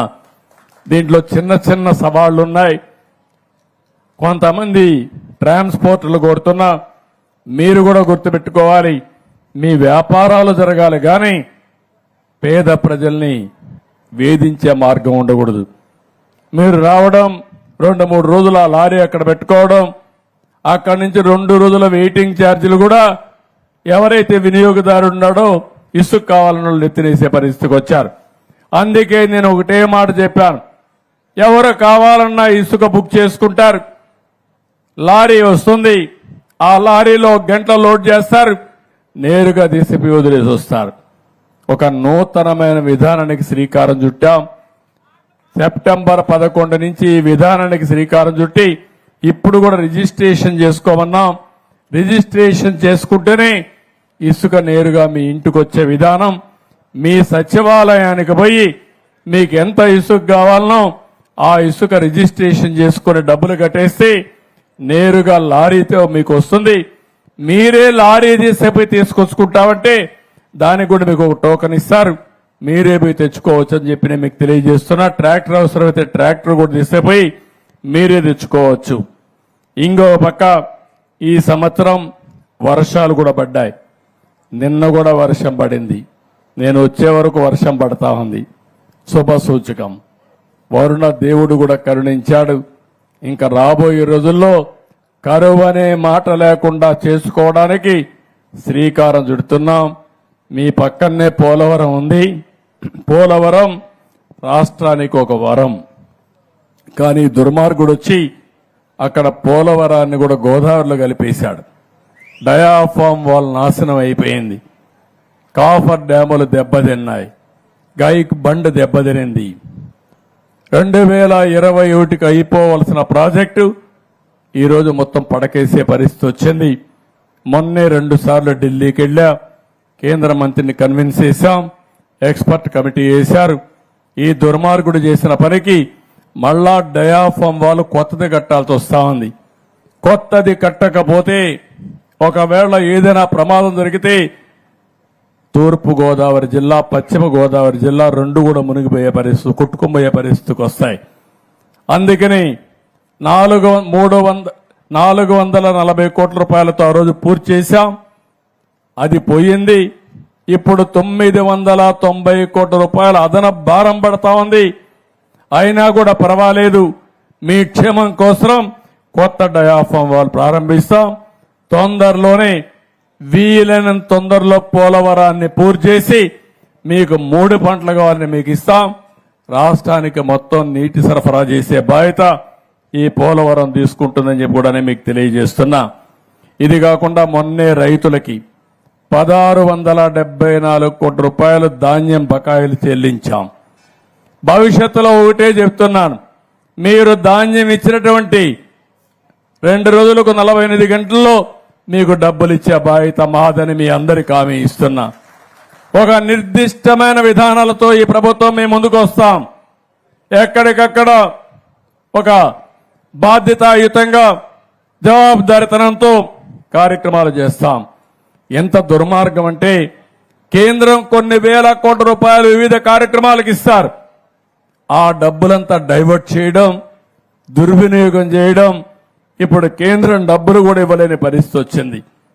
ఇవ్వమని చెప్పారు, నిలిపేశారు. మనం నేను ఢిల్లీకి పోయి అడిగితే మీ రాష్ట్రంలో మేము ఇచ్చిన డబ్బులకు అకౌంట్ చెప్పడం లేదు, ఏమైనా మాకు తెలియదు, కాబట్టి మేము డబ్బులు ఇవ్వమంటే దానికి కూడా జవాబుదారీతనం తీసుకుని ఎప్పటికప్పుడు ఆ డబ్బులన్నీ పే చేసి మళ్ళా ఆ అకౌంట్స్ అని తీసి వాళ్ళకి ఇచ్చి కొత్తగా డబ్బులు కూడా తీసుకొస్తున్నామని చెప్పి కూడా నేను మీకు తెలియజేస్తున్నా. ఇలాంటివన్నీ కూడా మనం చేసి మనం ముందుకు పోయే పరిస్థితికి వచ్చాం. ఇక్కడికి వచ్చినప్పుడు ఒక విషయం మీరు గుర్తుపెట్టుకోవాలి. ఈ గ్రామానికి వచ్చినప్పుడు ఇక్కడ సమస్యలు కొన్ని ఉన్నాయి. ఈ సమస్యల్ని ఇప్పుడే మన వాళ్ళు ఒక 10 కోట్ల రూపాయలకి 16 వర్కులు ఇచ్చారు మొత్తం పంచాయతీ అంతా. ఈ గ్రామంలో సీసీ రోడ్లు 12 వేయాలని, 9.3 కిలోమీటర్లు వేయాలని, దీనికి 5,60,00,000 అవుతుంది. అదే మరిగా మురికి కాలువలు 5 చేయాలని, 4.5 కిలోమీటర్లు చేయాలని, దీనికి 2.2 కోట్లు అవుతుంది. అంటే 2,20,00,000 అవుతుంది. ఇది కాకుండా గ్రావెల్ రోడ్లకు 2 కావాలి, 3.5 కిలోమీటర్లు వేయాలి, 35 లక్షలు అవుతుంది. ఇది కాకుండా 10 ఏవైతే నేను చెప్పానో పశువులకు కావలసిన కొట్టాలు వేయడానికి 25 లక్షల రూపాయలు అవుతుంది. దగ్గర దగ్గర 10 మంది 10 ఎకరాల్లో హార్టికల్చర్ పెట్టుకుంటామన్నారు, దీనికి 10,50,000 అవుతుంది. ఇది కాకుండా మీరు చూస్తే అవెన్యూ ప్లాంటేషన్ వీటన్నిటికీ దగ్గర దగ్గర 8 లక్షలు అవుతుంది చెట్లు పెట్టడానికి. ఇంకో పక్కన పని కల్పించడానికి ట్రెంచులు తవ్వడానికి ఒక 9 లక్షలు అవుతుంది. అదేవిధంగా కొంతమంది రెయిన్ వాటర్ హార్వెస్టింగ్ కోసం ఒక 5.5 లక్షలు అవుతుంది. కమ్యూనిటీ సోక్ పిట్స్ అంటే ఈ నీళ్లన్నీ ఎక్కడికక్కడ సింక్ చేయడానికి దీనికి కూడా ఒక 1,20,000 అవుతుంది.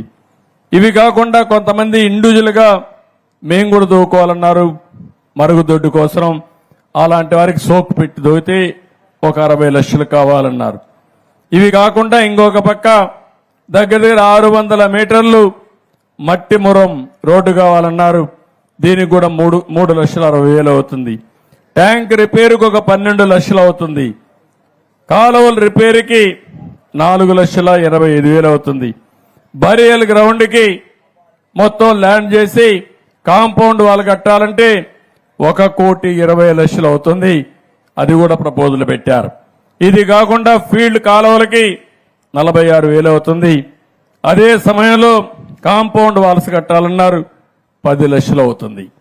మొత్తం కలిసి 16 పనులు, మొత్తం దీనికి 10,20,00,000 అవుతుంది. మీరందరూ ఒప్పుకుంటే ఈ సంవత్సరం ఈ 16 పనులు అన్ని గ్రామాల్లో పూర్తి చేసి మళ్ళా నెక్స్ట్ గ్రామ సభకు వచ్చే అవకాశం ఉంటుంది. ఈ పనులు గాని మీరందరూ ఒప్పుకుంటే పూర్తి చేస్తారని చెప్పి కూడా నేను మీకు తెలియజేస్తున్నా. మీరందరూ కూడా చెప్పాల్సిన అవసరం ఉంది. మీ అందరూ కూడా ఆమోదయోగ్యం ఇవ్వాల్సిన అవసరం ఉంది. ఇది కాకుండా ఇంకొక పక్కన మీ గ్రామంలో చూస్తే ఆదాయం కూడా ఎప్పుడు కూడా డబ్బులు కావాలి, నరేగా డబ్బులు వస్తాయి. ఇంకో పక్క మీకు ఫైనాన్స్ కమిషన్ డబ్బులు వస్తాయి. వివిధ రూపేణ క్రమంలో మీ సర్పంచ్ కూడా బాగా పనిచేస్తున్నట్టున్నాడు. 3వ సర్పంచ్ అయినట్టు, ఒకసారి ఆయన భార్య మళ్ళా అయినట్టున్నాడు. అంటే ప్రజాదరణ పొందిన వ్యక్తి పంచాయతీ సర్పంచ్ కావడం సంతోషం. మనిషి సిన్సియర్గా ఉన్నాడు, నీతి నిజాయితీ కనపడొస్తున్నాడు. ఇది శుభ పరిణామం. మీ అందరికీ ప్రొఫెషనల్ ట్యాక్స్ కింద 2,76,111 రూపాయలు వస్తుంది. తలసరి ఆదాయం గ్రాంటు 1,14,480 రూపాయలు వస్తుంది. స్టాంప్ డ్యూటీ కింద 11,81,189 రూపాయలు వస్తుంది. హౌస్ ట్యాక్స్ ప్రాపర్ గా కలెక్ట్ చేసుకుంటే 18,99,711 రూపాయలు వస్తాయి.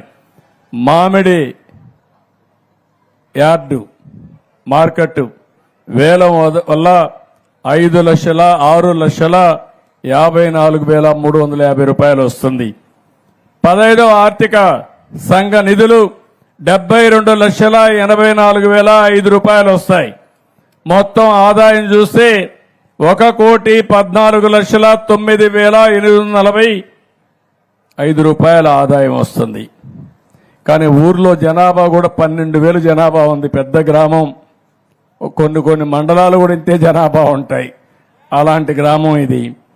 ఇక్కడ మీరు చూస్తా ఉంటే 5,411 మంది మహిళలు ఉన్నారు, 5,544 మంది మగవాళ్ళు ఉన్నారు. ఓటర్లు 8,799 ఉన్నాయి. మొత్తం ఇళ్లు 3,872 ఇళ్లున్నాయి. చదువుకున్న వాళ్ళు 72%. ఇది కూడా 2011 సెన్సస్. ఇప్పుడైతే 90%, 95% ఉంటుంది. చాలా వరకు ఇంప్రూవ్ అయి ఉంటుంది. రైతులు 1,660 మంది ఉన్నారు. రైతు కూలీలు 2,368 మంది ఉన్నారు. దళితులు దగ్గర 3,404 మంది దళితులు ఉన్నారు. గిరిజనులు 53 మంది ఉన్నారు.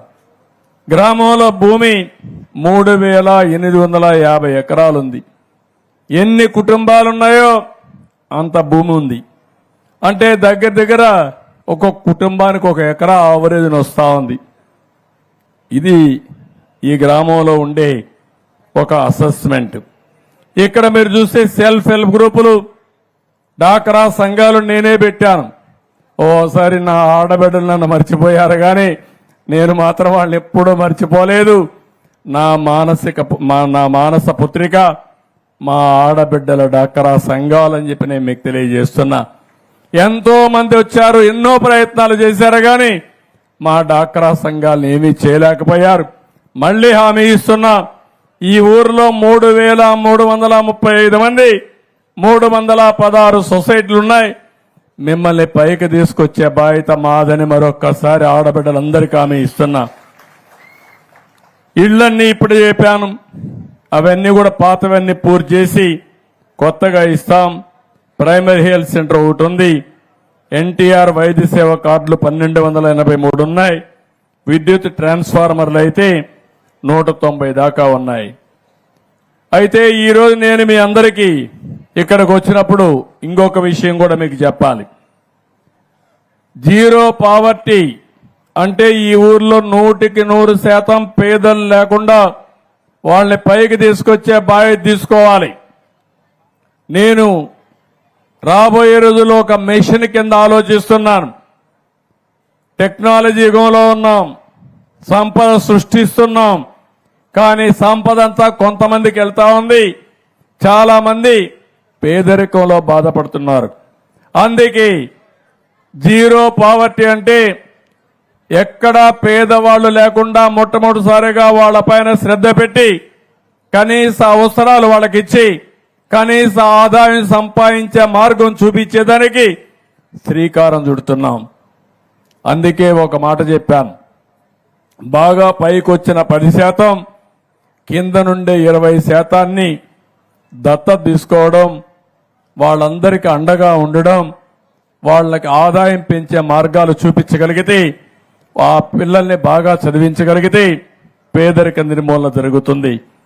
అందుకే మళ్లీ జనవరిలో జన్మభూమి 2.0 తీసుకొస్తున్నారు. రెండోసారి జన్మభూమి. ఆ రోజు జన్మభూమిలో గ్రామానికి ఏం కావాలన్నా మీరు చేశారు. స్కూల్ బిల్డింగ్లు కట్టారు, రోడ్లు వేశారు, కాలేజీలు పెట్టారు, అనేక కార్యక్రమాలకు శ్రీకారం చుట్టారు. ఇప్పుడు కావాల్సింది మళ్లీ జన్మభూమితో, ఆ స్ఫూర్తితో ప్రపంచంలో ఎక్కడ మీరున్నా మీతో పుట్టిన వాళ్ళు ఇక్కడున్నారు, ఇంకా అవసరాలున్నాయి, మీరు కూడా రండి, అందరం కలిసి పనిచేద్దాం, ఈ గ్రామాన్ని అభివృద్ధి చేద్దాం, గ్రామంలో ఉండే ప్రజల్ని మనతో సమానంగా ముందుకు తీసుకుపోదాం. ఒక్క విషయం మీరు గుర్తుపెట్టుకోవాలి, 25 ఏళ్లకు మునుపు నేను ఐటీకి ప్రాధాన్యత ఇచ్చాను, మీ పిల్లల్ని చదివించమని చెప్పాను. కొంతమంది నన్ను చూసి నవ్వారు, ఐటీ అంటే అర్థం కాలేదు. ఈరోజు ప్రతి ఒక్కరి జోబీల్లో సెల్ ఫోన్లు ఉన్నాయి. నేను ఆ రోజు సెల్ ఫోన్ కోసం నేను ప్రయత్నం చేస్తా ఉంటే అందరూ నన్ను ఎగతాళి చేసి సెల్ ఫోన్ తిండి పెడుతున్నా అన్నారు. ఈరోజు సెల్ ఫోన్ తిండి పెట్టడం కాదు, భార్య లేకపోతే భర్త ఉండగలుగుతాడు, భర్త లేకపోతే భార్య ఉండగలుగుతుంది, కానీ సెల్ ఫోన్ లేకపోతే ఇద్దరు ఉండే పరిస్థితులు లేరు, పిచ్చి పడుతుంది. అంటే ఇది ఒక ఆయుధంగా తయారైంది. మంచి సాధన కోసం ఏ పని కావాలన్నా అన్ని సెల్ ఫోన్ ఉంటే అయిపోతాయి. ఎక్కడన్నా కొనుక్కోవాలంటే పేటిఎం మీరు పెట్టేసుకుంటే, లేకుంటే డౌన్లోడ్స్ పెట్టుకుంటే ఆటోమేటిక్గా డబ్బులు స్వైపింగ్ చేసి బిల్లు కూడా ఏది చేస్తారు, తీసుకొని వెళ్ళిపోతా ఉంటాం. క్యూఆర్ కోడ్ వాడుతున్నాం, ముందుకు వెళ్ళిపోతున్నాం. ఎప్పుడన్నా చీకటి వచ్చి కరెంటు పోతే టార్చ్ లైట్గా పనిచేస్తారు మీ ఫోనే. ఇలాంటి ఒకటి కాదు, ఇక్కడి నుంచి మీరు ఇంకా మీటింగ్ టైం అవుతా ఉంది, ఒక అర్ధ గంటకు లేటుగా వస్తారని మీ మిస్సెస్కి ఫోన్ చేసే పరిస్థితి వస్తున్నారు. ఇంట్లో వాళ్ళకి మెసేజ్లు పెట్టుకోవచ్చు. అనేక లాభాలు రాబోతున్నాయి. ఇటీవల కాలంలో యునైటెడ్ నేషన్స్ ఒక సర్వే చేశారు. భారతదేశంలో టెక్నాలజీ అడాప్ట్ చేసుకుని పేదరిక నిర్మూలన జరిగింది. ఆఫ్రికా దేశాలు కూడా టెక్నాలజీ అడాప్ట్ చేసుకోమని సజెషించే పరిస్థితికి వచ్చారు. పెను మార్పులు వస్తున్నాయి రాబోయే రోజుల్లో. అందుకే నేను మిమ్మల్ని అందరినీ ఇంకొక మాట మీరు గుర్తుపెట్టుకోవాల్సింది, 25 ఏళ్లకు మునుపు ఐటీ చదువుకొని అమెరికాకి వెళ్లిన వాళ్ళు, అమెరికాలో స్థిరపడిన వాళ్ళు, ఉద్యోగాలు చేసేవాళ్ళు, వాళ్ళ ఆదాయం చూస్తే మనకే ఆశ్చర్యం వేస్తుంది. $1,19,000 వాళ్ళకు వస్తుంది. 1,19,000 ఇంటూ ₹80 ₹90 వేసుకుంటే దగ్గర దగ్గర ₹1 కోటి ఆదాయం ఆవరేజ్ వస్తుంది వాళ్లకు. అదే అమెరికాలో ఉండే తెల్లవాళ్లు చూస్తే వాళ్ళ ఆదాయం మన వాళ్ళల్లో సగం $65,000. అది ఇన్ఫర్మేషన్ టెక్నాలజీతో వచ్చిన ప్రాముఖ్యత. నేను ఇచ్చిన ఆలోచన కొంతమంది తీసుకున్నారు. క్రీమ్ ఆఫ్ ది సొసైటీ చదువుకున్న వాళ్ళు తీసుకొని హైదరాబాద్కి వెళ్లారు, బెంగళూరుకి వెళ్లారు, అక్కడి నుంచి విదేశాలకు వెళ్లారు, అవకాశాలు అందిపుచ్చుకున్నారు. ఇప్పుడు నా ఆలోచన అది, ప్రజల్ని ఒక ఆస్తిగా చూడాలని. ఒకప్పుడు ప్రజలంటే భారం అనుకున్నాం, ఇప్పుడు ప్రజలు మనకు పెద్ద ఆస్తి. ఆ విషయమే నేను చెప్తున్నా. కొన్ని దేశాల్లో పిల్లలు పుట్టడం లేదు, మానేశారు. ఇప్పుడు పెద్దవాళ్ళు, వయసు అయిన వాళ్ళు ఎక్కువ అయిపోయారు. వాళ్ళు కూడా రాను రాను చనిపోతే ఆ గ్రామాలన్నీ దెయ్యాల కొంపలుగా తయారైపోతాయి. ఇప్పుడు కూడా మీ గ్రామాల్లో, చాలా గ్రామాల్లో చూస్తూ ఉంటారు, మన రాష్ట్రం కూడా ఆ పరిస్థితికి వచ్చాం. 2.1 అంటే 2.1 చిల్డ్రన్ని ఒక ఆడబిడ్డ జీవితంలో కనే పరిస్థితి రావాలి. ఈరోజు మన దగ్గర 1.5 నుంచి 1.7% ఉంది. అంటే దీని అర్థం ఏంటంటే పుట్టే వాళ్ళ సంఖ్య తగ్గిపోతా ఉంది, చనిపోయే వాళ్ళ సంఖ్య పెరుగుతా ఉంది, భవిష్యత్తులో ముసలి వాళ్ళ సంఖ్య పెరుగుతుంది, కుర్రాళ్ళు కనపడే పరిస్థితి లేదు. తద్వారా మళ్ళీ మనుషులే లేకపోతే ఎవరికి సేవ చేస్తామని అడుగుతున్నా. ఒకప్పుడు నేనే జనాభాను నియంత్రణ చేయమన్నాను, ఇప్పుడు జనాభాని పెంచమంటున్నాను. అందుకే మొన్న పంచాయతీ ఎన్నికల్లో 2 కంటే ఎక్కువ మంది పిల్లలుంటే వాళ్ళందరికీ ఛాన్స్ ఇవ్వాలని నిర్ణయం చేశాను. రేపు ఎల్లుండి రోజు వస్తుందని చెప్పలేను. ఎవరైనా ఒక్కరికంటే పిల్లలే లేకపోతే వాళ్ళు పోటీ చేయడానికి అర్హత లేదని చెప్పాల్సి వస్తుంది. అంటే ఎందుకంటే దూరదృష్టితో ఆలోచించకపోతే జనాభా తగ్గిపోతే యూరోప్ దేశాలు, చైనా, జపాన్ అందరికి కూడా ఈరోజు ప్రపంచంలో పోటీ పడే పరిస్థితి లేదు. నార్త్ ఇండియాలో జనాభా పెరుగుతా ఉంది, సౌత్ ఇండియాలో జనాభా తగ్గిపోతా ఉంది. దీన్ని కూడా మీరు గుర్తుపెట్టుకోవాల్సిన అవసరం ఉంది. నదుల అనుసంధానం జరగాలని కోరుకుంటున్నా. ఈస్ట్ గోదావరికి సమస్య లేదు, కానీ రాయలసీమ, ఉత్తరాంధ్ర అన్నిటికి కూడా ఈ యొక్క సంధానం జరిగితే చాలా ఉపయోగపడుతుంది. ఇంకొక విషయం కూడా మీరు గుర్తుపెట్టుకోవాలి. ఈరోజు కరెంట్ అనేది మీ ఇంట్లోనే తయారు చేసుకునే రోజు వచ్చింది. మీ ఇంట్లోనే కరెంటు తయారు చేసుకోవచ్చు. మీ స్కూటర్కి మీరే కరెంటు ఛార్జ్ చేసుకోవచ్చు. పెట్రోల్ బంకు పోయే పనే లేదు. ఇంకో పక్క మీ పంప్ సెట్ ఉంటే అక్కడ కూడా కరెంటు ఉత్పత్తి చేసుకోవచ్చు. మీ ఇంట్లో కరెంటు ఉత్పత్తి చేసుకుంటే మీరు వాడుకుని మిగిలిన కరెంటు గ్రిడ్కి ఇవ్వచ్చు. మీకు కరెంటు కావాలంటే గ్రిడ్ మళ్ళా మీకు ఇచ్చే పరిస్థితి వస్తుంది. ఆ కొత్త కార్యక్రమానికి కూడా శ్రీకారం చుడుతున్నా. నేను అందరికీ 200 యూనిట్లు కరెంటు ఉచితంగా ఇస్తానని చెప్పాను. ముఖ్యంగా పేదవాళ్ళకి, ఎస్సీలకు, వీళ్ళందరికీ వాళ్ళ ఇంటి మీద ప్యానెల్ పెట్టేసి ఈ యొక్క సోలార్ ప్యానెల్స్ పెట్టి కరెంట్ ఉత్పత్తి చేసి తద్వారా వాళ్ళకి కరెంట్ అందుబాటులో చేసే పరిస్థితి వస్తే అది కూడా మీరు ఏమీ చేయక్కర్లేదు. మీ ఇంటి మీద పెట్టుకోవడానికి అనుమతిస్తే చాలు. మెయింటెనెన్స్ కూడా గవర్నమెంటే చేసే విధానానికి శ్రీకారం చుడతాం. అది ఒక వ్యవస్థను పెడతాం. ఇది చేస్తే ఈరోజు కరెంట్ అంతా ఎక్కడి నుంచో వస్తా ఉంది. ట్రాన్స్మిషన్ లాసెస్ ఉన్నాయి. మీ ఇంట్లోనే కరెంట్ ఉత్పత్తి చేసి మీరే వాడితే 1% గాని 0.5% గాని కరెంటు లాసులు రావు. దీనివల్ల గణనీయంగా రాబోయే రోజుల్లో కరెంటు ఛార్జీలు పెరుగుతాయి. చాలా మార్పులు వస్తున్నాయి. ఈ కరెంటు సోలార్ గాని, గాలితో వచ్చే కరెంటు గాని, పంప్డ్ ఎనర్జీ అంటే హైడల్ కరెంటు చూస్తాం. ఈరోజు నీళ్లు పైకి తీసిపోయి అదే నీళ్లు వదిలిపెట్టి మళ్ళా కరెంటు తయారు చేసి ఎప్పుడైనా మనకు అవసరమైనప్పుడు మళ్ళా కరెంటు ఉత్పత్తి చేసుకునే పరిస్థితి వస్తుంది. ఇలాంటి వినూత్నమైన ఆలోచనలు వస్తున్నాయి. ఇవన్నీ ఒక ఎత్తు అయితే ఇంకొక పక్క మీ అందరినీ కోరేది ఒకటే. నేను ఈరోజు ఈ గ్రామ సభలో కూర్చున్నాం. నేను కొన్ని ఆలోచనలు ఇచ్చాను. గ్రామ అవసరాలు, కుటుంబ అవసరాలు, కనీస ఇన్ఫ్రాస్ట్రక్చర్ అవసరాలన్నీ తీర్చేస్తాం. ఇక్కడ కావాల్సింది ఉపాధి కల్పించాలి. మీ వ్యవసాయం లాభసాటి కావాలి.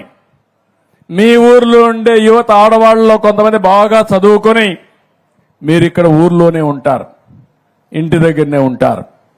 ఇంటి దగ్గర ఉన్నప్పుడు మీరు చదువు ఉంది, కానీ చేయాలనే తపనుంది, బయట పోయే అవకాశాలు లేవు. అందుకే ఇంటి దగ్గర నుంచే పనిచేసే అవకాశాలుంటే ఇంటి దగ్గరనే కంప్యూటర్ పెట్టుకొని మీరు పనిచేసే విధానానికి కూడా శ్రీకారం చుట్టాలని నా ఉద్దేశం.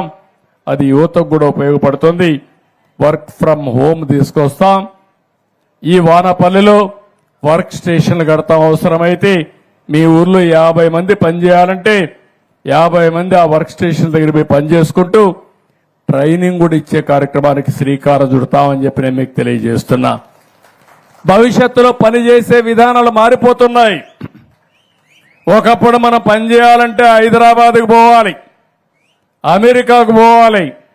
ఇప్పుడు పని చేయాలంటే మన ఇంట్లోనే కూర్చొని అమెరికాకు పనిచేసే పరిస్థితి వస్తా ఉంది. మొన్న కరోనాలో చాలా మంది చూస్తుంటారు మీ ఇండ్లలో కుర్రాళ్ళని. ఇక్కడ కొబ్బరి చెట్లు బాగా ఉంటాయి. ఇక్కడ చేస్తే కూడా మంచి వాతావరణం, చల్లగా ఉంటుంది, మంచి గాలి ఉంటుంది, శుభ్రంగా పని చేసుకోవచ్చు. అక్కడ ₹1,00,000, ఇక్కడ 50,000 ఒకటే.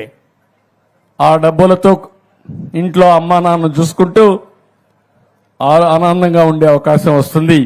అలాంటి వ్యవస్థకు కూడా శ్రీకారం చుడతాం. ఇప్పుడు నేను అడుగుతున్నా మిమ్మల్ని, మీలో ఆలోచనలు రావాలి. ఏదో మీటింగ్ వచ్చారు, సీఎం గారు చెప్పారు, లేకుంటే ఇంకొక ఎమ్మెల్యే మాట్లాడాడు, మా పని అయిపోయింది అని కాకుండా మీరు బాగుపడాలి. మీరు బాగుపడాలంటే ఏం చేయాలి? మీలో కూడా కొత్త కొత్త ఆలోచనలు రావాలి. మీలో కొత్త ఆలోచనలు వచ్చి గ్రామం బాగుండాలి, మీరు బాగుండాలి. మీరు బాగుండి గ్రామం బాగుంటే రాష్ట్రం బాగుంటుంది. దీనికి నేను శ్రీకారం చుడతా, అన్ని విధాల మీకు సహకారం ఇస్తా. కానీ సమయాన్ని వేస్ట్ చేసుకోవడం కరెక్ట్ కాదు. ఈ విషయం మళ్ళీ చెప్తున్నా. ఈరోజు ఇక్కడికి వచ్చినప్పుడు నేను అడుగుతున్నా, మీ ఆదాయం పెరగాలంటే ఏం చేయాలో మీరు కూడా చెప్పండి. అలాంటి వాతావరణాన్ని క్రియేట్ చేస్తాం. వ్యవసాయంలో కానీ, సర్వీస్ సెక్టర్లో కానీ, చిన్న చిన్న వ్యవసాయ ఆధార పరిశ్రమలు పెట్టడం కానీ, ఇది కూడా గుర్తుపెట్టుకోవాలి. వ్యవసాయంలో మీరు ఏదైనా ఒక పంట తయారు చేసి ఆ పంటగా అమ్మితే మీకు ఆదాయం తక్కువ వస్తుంది. అదే మాదిరిగా ఈ గ్రామంలో ఒక 10 గ్రామాల్లో ఉండే పంట వాల్యూ అడిషన్కి వెళ్తే దానిపైన మీ ఆదాయం పెరుగుతుంది. దానివల్ల మీకు ఉపాధి వస్తుంది. అలాంటి కార్యక్రమాలకు శ్రీకారం చుట్టాలి. నేను ఒకటే చెప్తున్నాను, మిమ్మల్ని అందరినీ మళ్ళీ ఒకటే చెప్తున్నా. మీ ఊర్లో పుట్టినవాడు అమెరికాలో ఉండేవాడి కంటే ఎక్కువ ఆదాయం సంపాదిస్తే అమెరికాలో ఉండే గ్రామాల కంటే మనం ఎందుకు బాగా పనిచేయకూడదని మిమ్మల్ని అడుగుతున్నా. నేను అవకాశం ఇస్తా, మీకు అండగా ఉంటా, మీకు తోడుగా ఉంటా, మీకు అన్ని విషయాలు నేర్పిస్తా. అంచెలంచెలుగా మిమ్మల్ని పైకి తీసుకొచ్చే బాధ్యత నాది. దీన్ని అందిపుచ్చుకునే బాధ్యత మీది. నేను గట్టిగా కూడా చెప్తున్నా, మా తమ్ముడు ఏదో మాట్లాడాలని ఉత్సాహంగా ఉన్నాడు. రా, ఇట్లా మైక్ ఇస్తాను, ఇట్రా మైక్. రాని రాని రాని రామా, మైక్ తీసుకో. నమస్కారం. చెప్పు. రాబోయే రోజుల్లో టెక్నాలజీ పరంగా విపరీతమైన మార్పులు తీసుకొచ్చే అవకాశం ఉంది. సార్ దాని మీద రాష్ట్ర ప్రభుత్వం తరఫున ఏం చేస్తున్నారో తెలుసుకుందామని అడిగాను సార్. చాలా సంతోషం. మా తమ్ముడు ఒకటి అడిగాడు. ఒకప్పుడు సెల్ ఫోన్ అంటే అందరూ నవ్వారు, అవునా కాదా? జ్ఞాపకం ఉందా మీకు? 25 ఏళ్లకు మునుపు నేను సెల్ ఫోన్ గురించి మాట్లాడాను. అప్పుడు రాజశేఖరుడు ఉండేవాడు. నన్ను అన్నాడు, సెల్ ఫోన్ ఏంటి భోజనం పెడుతుందని. రాజశేఖరుడు, నీకు తెలియదు, ఆ రోజు వస్తుంది, ఆ రోజు నేను చెప్తా. సెల్ ఫోన్ వల్ల ఏమేమి లాభాలు ఉంటాయో ఆ రోజు నువ్వు తెలుసుకుంటావని చెప్పాను. కానీ లేడు ఆయన తెలుసుకోవడానికి. ఈరోజు మీరు సెల్ ఫోన్ చూశారు. మా తమ్ముడు ఒక మాట అడిగాడు. మొన్న నేను ఢిల్లీకి వెళ్ళాను. మన మంత్రి రామ్మోహన్ నాయుడు ఉన్నాడు. ఆయన సెంట్రల్లో సివిల్ ఏవియేషన్ మంత్రి. ఆయన దగ్గరనే డ్రోన్స్ అన్ని కూడా ఆయన ఆధ్వర్యంలో ఉన్నాయి. ఇప్పుడు 3 విషయాలు మీరు గుర్తుపెట్టుకోవాలి. ఇప్పుడు నేను సెల్ ఫోన్ చెప్పాను మీకు. సెల్ ఫోన్ ఎత్తుకొని మీ ఆరోగ్య విషయాలు కూడా మీరు చూసుకుంటా ఉండొచ్చు. ఇప్పుడు నా దగ్గర ఈ రింగ్ ఉంది. మీరేమనుకుంటారు? ఏదో మంత్రాలు గింత్రాలు చేసి ఏదో దేవుడి రింగ్ అనుకుంటారు. కాదు, ఇది నేను రాత్రి నిద్రపోయాను. ఎంత నిద్రపోయానో చెప్తుంది ఇది. నేను రాత్రి బాడీ ఎంతవరకు మళ్ళీ రెడీ అయ్యింది నిద్రపోయిన తర్వాత చెప్తుంది. అదే మరి ఇప్పుడు ఒక సెన్సార్ వచ్చింది. మీరు తినే వల్ల మీకు ఎంతవరకు గ్లూకోజ్ లెవెల్ వస్తుందో చెప్తుంది. మీ బాడీ మెటబాలిక్ స్కోర్ చెప్తుంది. అది అంటే అవసరమైతే భోజనం చేయడం, లేకపోతే భోజనం చేయకుండా వదిలేయడం, తక్కువ తినడం. ఎక్కువ తింటే ఏమవుతుందంటారు మీరు?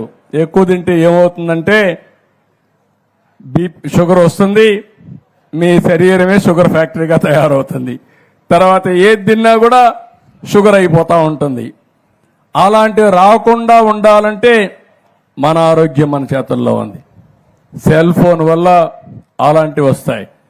ఇంకొక పక్క చెప్పాను, మీ పొలాన్ని దగ్గరికి వెళ్ళి నేరుగా సెల్ ఫోన్లో ఒక యాప్ డౌన్లోడ్ చేసుకుని తద్వారా నేరుగా మీ పొలంలో పెస్ట్ వచ్చిందా లేదా మీరే చూసుకునే పరిస్థితి వస్తుంది. ఇవి సెల్ ఫోన్ వల్ల చాలా యాప్లు వచ్చేస్తున్నాయి. అలాంటి యాప్లన్నీ పెట్టుకుంటే ఇక్కడ మీరు చూపిస్తే క్లౌడ్కి వెళ్ళిపోయి అక్కడి నుంచి మొత్తం అనలైజ్ చేసి ఇప్పుడు మీరు ఒక ఫోన్లో మీరు చూస్తే చాట్ జీపీటీ వచ్చింది. మీకు తెలియకపోవచ్చు విషయాలు. అందులో మీరు ఒక్క మాట వాడితే దేశ రాజధాని ఏదంటే అది చెప్పేస్తుంది. ఈ 90 రోజుల్లో ముఖ్యమంత్రి చంద్రబాబు నాయుడు ఏం పనులు చేశాడో చెప్పమంటే అది మొత్తం మీకు చెప్పేసే పరిస్థితికి వస్తుంది. అంటే ఒక టెక్నాలజీ ఎంత వచ్చేసిందంటే మీరు గుర్తుపెట్టుకోవాలి, ఇలాంటి చాలా వచ్చేస్తున్నాయి. ఒకప్పుడు ఐటీ, ఇప్పుడు ఆర్టిఫిషియల్ ఇంటెలిజెన్స్. అంటే ఈరోజు డేటా పెట్టితే ప్రతి ఒక్క విషయాన్ని నెక్స్ట్ ఏం జరగబోతుందో, ఎలాంటి విషయాలు ఉన్నాయో చెప్పే పరిస్థితికి వస్తుంది. ఇప్పుడు కెమెరాలు ఉన్నాయి, మా తమ్ముడు చెప్తున్నా, మనం కెమెరాలన్నీ పెడుతున్నాం. 14,000 కెమెరాలు పెట్టాను నేను. ఆ కెమెరా ద్వారా ఎవరైనా రోడ్లో రాంగ్ సైడ్ పోతే ఇది ఐడెంటిఫై చేసేస్తుంది. అదే మరి రాంగ్ పార్కింగ్ చేస్తే రికార్డ్ చేస్తుంది. రోడ్లో ఎక్కడ గుంతలు పడితే రికార్డ్ చేస్తుంది. సీటు బెల్ట్ పెట్టుకోకపోతే అది రికార్డ్ చేసేస్తుంది. స్పీడ్ ఎక్కువ పోయి యాక్సిడెంట్లు అవుతా ఉంటే ఎక్కడికక్కడ రికార్డ్ చేసి మిమ్మల్ని ఎక్కడ నిలబెట్టక్కర్లేదు, ఫైన్ వేసి మీ ఇంటికి పంపించి ఒకటేసారి. అది కూడా మీరు కట్టకపోతే ఆటోమేటిక్గా రోడ్డు మీదకి వస్తాను ఆ వెహికల్ సీజ్ చేసే అవకాశాలు ఉంటాయి. అంటే నేను ఒక్క విషయం కాదు, అది ఆ విధంగా దొంగలు ఎవరైనా నోటబుల్ క్రిమినల్స్ ఉంటారు, రౌడీ షీటర్స్ ఉంటారు, వాళ్ళ అన్ని కంప్యూటర్లో ఉంటాయి. ఆయన ఎక్కడన్నా షాప్లో పోతే ఆ షాప్లోకి వచ్చారని పోలీసులు తెలిసిపోతుంది. అక్కడి నుంచి రోడ్డు మీదకి వస్తే ఎక్కడున్నాడో చూస్తానే ఐడెంటిఫై చేస్తుంది. తద్వారా పోలీసు వ్యవస్థ కూడా, ఇంతమంది పోలీసులు అవసరం లేదు, అందుకే చెప్తా ఉంటా పోలీసులకు కూడా, పోలీసులు స్మార్ట్ గా పనిచేసే పరిస్థితి రావాలి. విజిబుల్ పోలీసింగ్ ఉండాలి, ఇన్విజిబుల్ పోలీసులు ఉండాలి. ఇప్పుడు అందుకే ఆ తమ్ముడు చెప్పినట్టు డ్రోన్స్ వచ్చాయి. డ్రోన్స్ ఏం చేస్తున్నాయంటే హాస్పిటల్కు మందు కావాలంటే జిల్లా హాస్పిటల్ నుంచి ప్రైమరీ హెల్త్ సెంటర్కి డ్రోన్లో వచ్చి ఇచ్చేసి వెళ్ళిపోతుంది. అదే మరి మీ పొలంలో పంటలో ఎక్కడన్నా పెస్ట్ ఉంటే నేరుగా పోయి చూస్తుంది. అది చూసి పలాంది ఇక్కడనే ఉంది చెప్తుంది. దాని మీదనే మళ్ళీ మందు కొట్టి దాన్ని ఎరాడికేట్ చేసి అయ్యిందా లేదా కూడా రికార్డ్ చేసుకొని మళ్ళా చెప్తుంది. ఎక్కడన్నా మస్కిటోస్ ఉంటే అక్కడికే పోయి అక్కడే మందు కొట్టి మస్కిటోలు దోమలు నివారిస్తుంది. కాబట్టి రాబోయే రోజుల్లో నువ్వు గుర్తుపెట్టుకోవాల్సింది, నువ్వు ఊహించిన పరిణామాలు జరగబోతున్నాయి. ఉపయోగించుకుంటే మనం ఎక్కడికో వెళ్తాం. అది తెలుగువాడి సత్తా, అది ప్రారంభించింది తెలుగుదేశం పార్టీ. ఆ విషయం మీరు గుర్తుపెట్టుకోవాల్సిన అవసరం ఉంది. దీనికి ఒక ఆర్కిటెక్చర్ తయారు చేస్తున్నాను. మా ఆఫీసర్లు కూడా నేను వాట్సాప్ గ్రూపులు పెడుతున్నా. అంటే ఎక్కడన్నా నా దృష్టికి ఒక పని వస్తే, ఒక నెగటివ్ వస్తే నేను సీఎంఓలో పెడితే, సీఎంఓలో మంత్రి వరకు పెడితే, మంత్రి కలెక్టర్కి కానీ కన్సర్న్ లాస్ట్ మైలు చెప్పి 1 గంటలో చర్యలు తీసుకున్నట్టుగా వచ్చేస్తున్నాయి. అంటే ఇంకేమి ఎక్స్క్యూజ్ లేదు. ఇలాంటి వేరియస్ వ్యవస్థలను క్రియేట్ చేసి, అయితే అర్థం చేసుకోవాలి, ఇది చెయ్యాలంటే కొంచెం టైం పడుతుంది. నేను మళ్ళీ ఎక్కువ ఫోర్స్ చేస్తే, అందుకే ఒక మాట అన్నా, 95 CBN అన్నా, 95 CBN అన్నా. అప్పుడు నేను ఇప్పుడు రాబోయే రోజుల్లో కూడా ఎక్కడ సమస్య ఉంటే అక్కడికే వస్తా, సర్ప్రైజ్ ఇన్స్పెక్షన్కి అక్కడికే వచ్చి సమాధానం అడుగుతా మా ఆఫీసర్ని. అలాంటి విధానానికి శ్రీకారం చుడదాం. ఇవన్నీ సాధ్యం. నేను ఎందుకు మీకు ఒక మాట చెప్తున్నానంటే, మొన్న కూడా నేను ఒక మాట చెప్పాను మీ అందరికీ నీతి ఆయోగ్ మీటింగ్లో.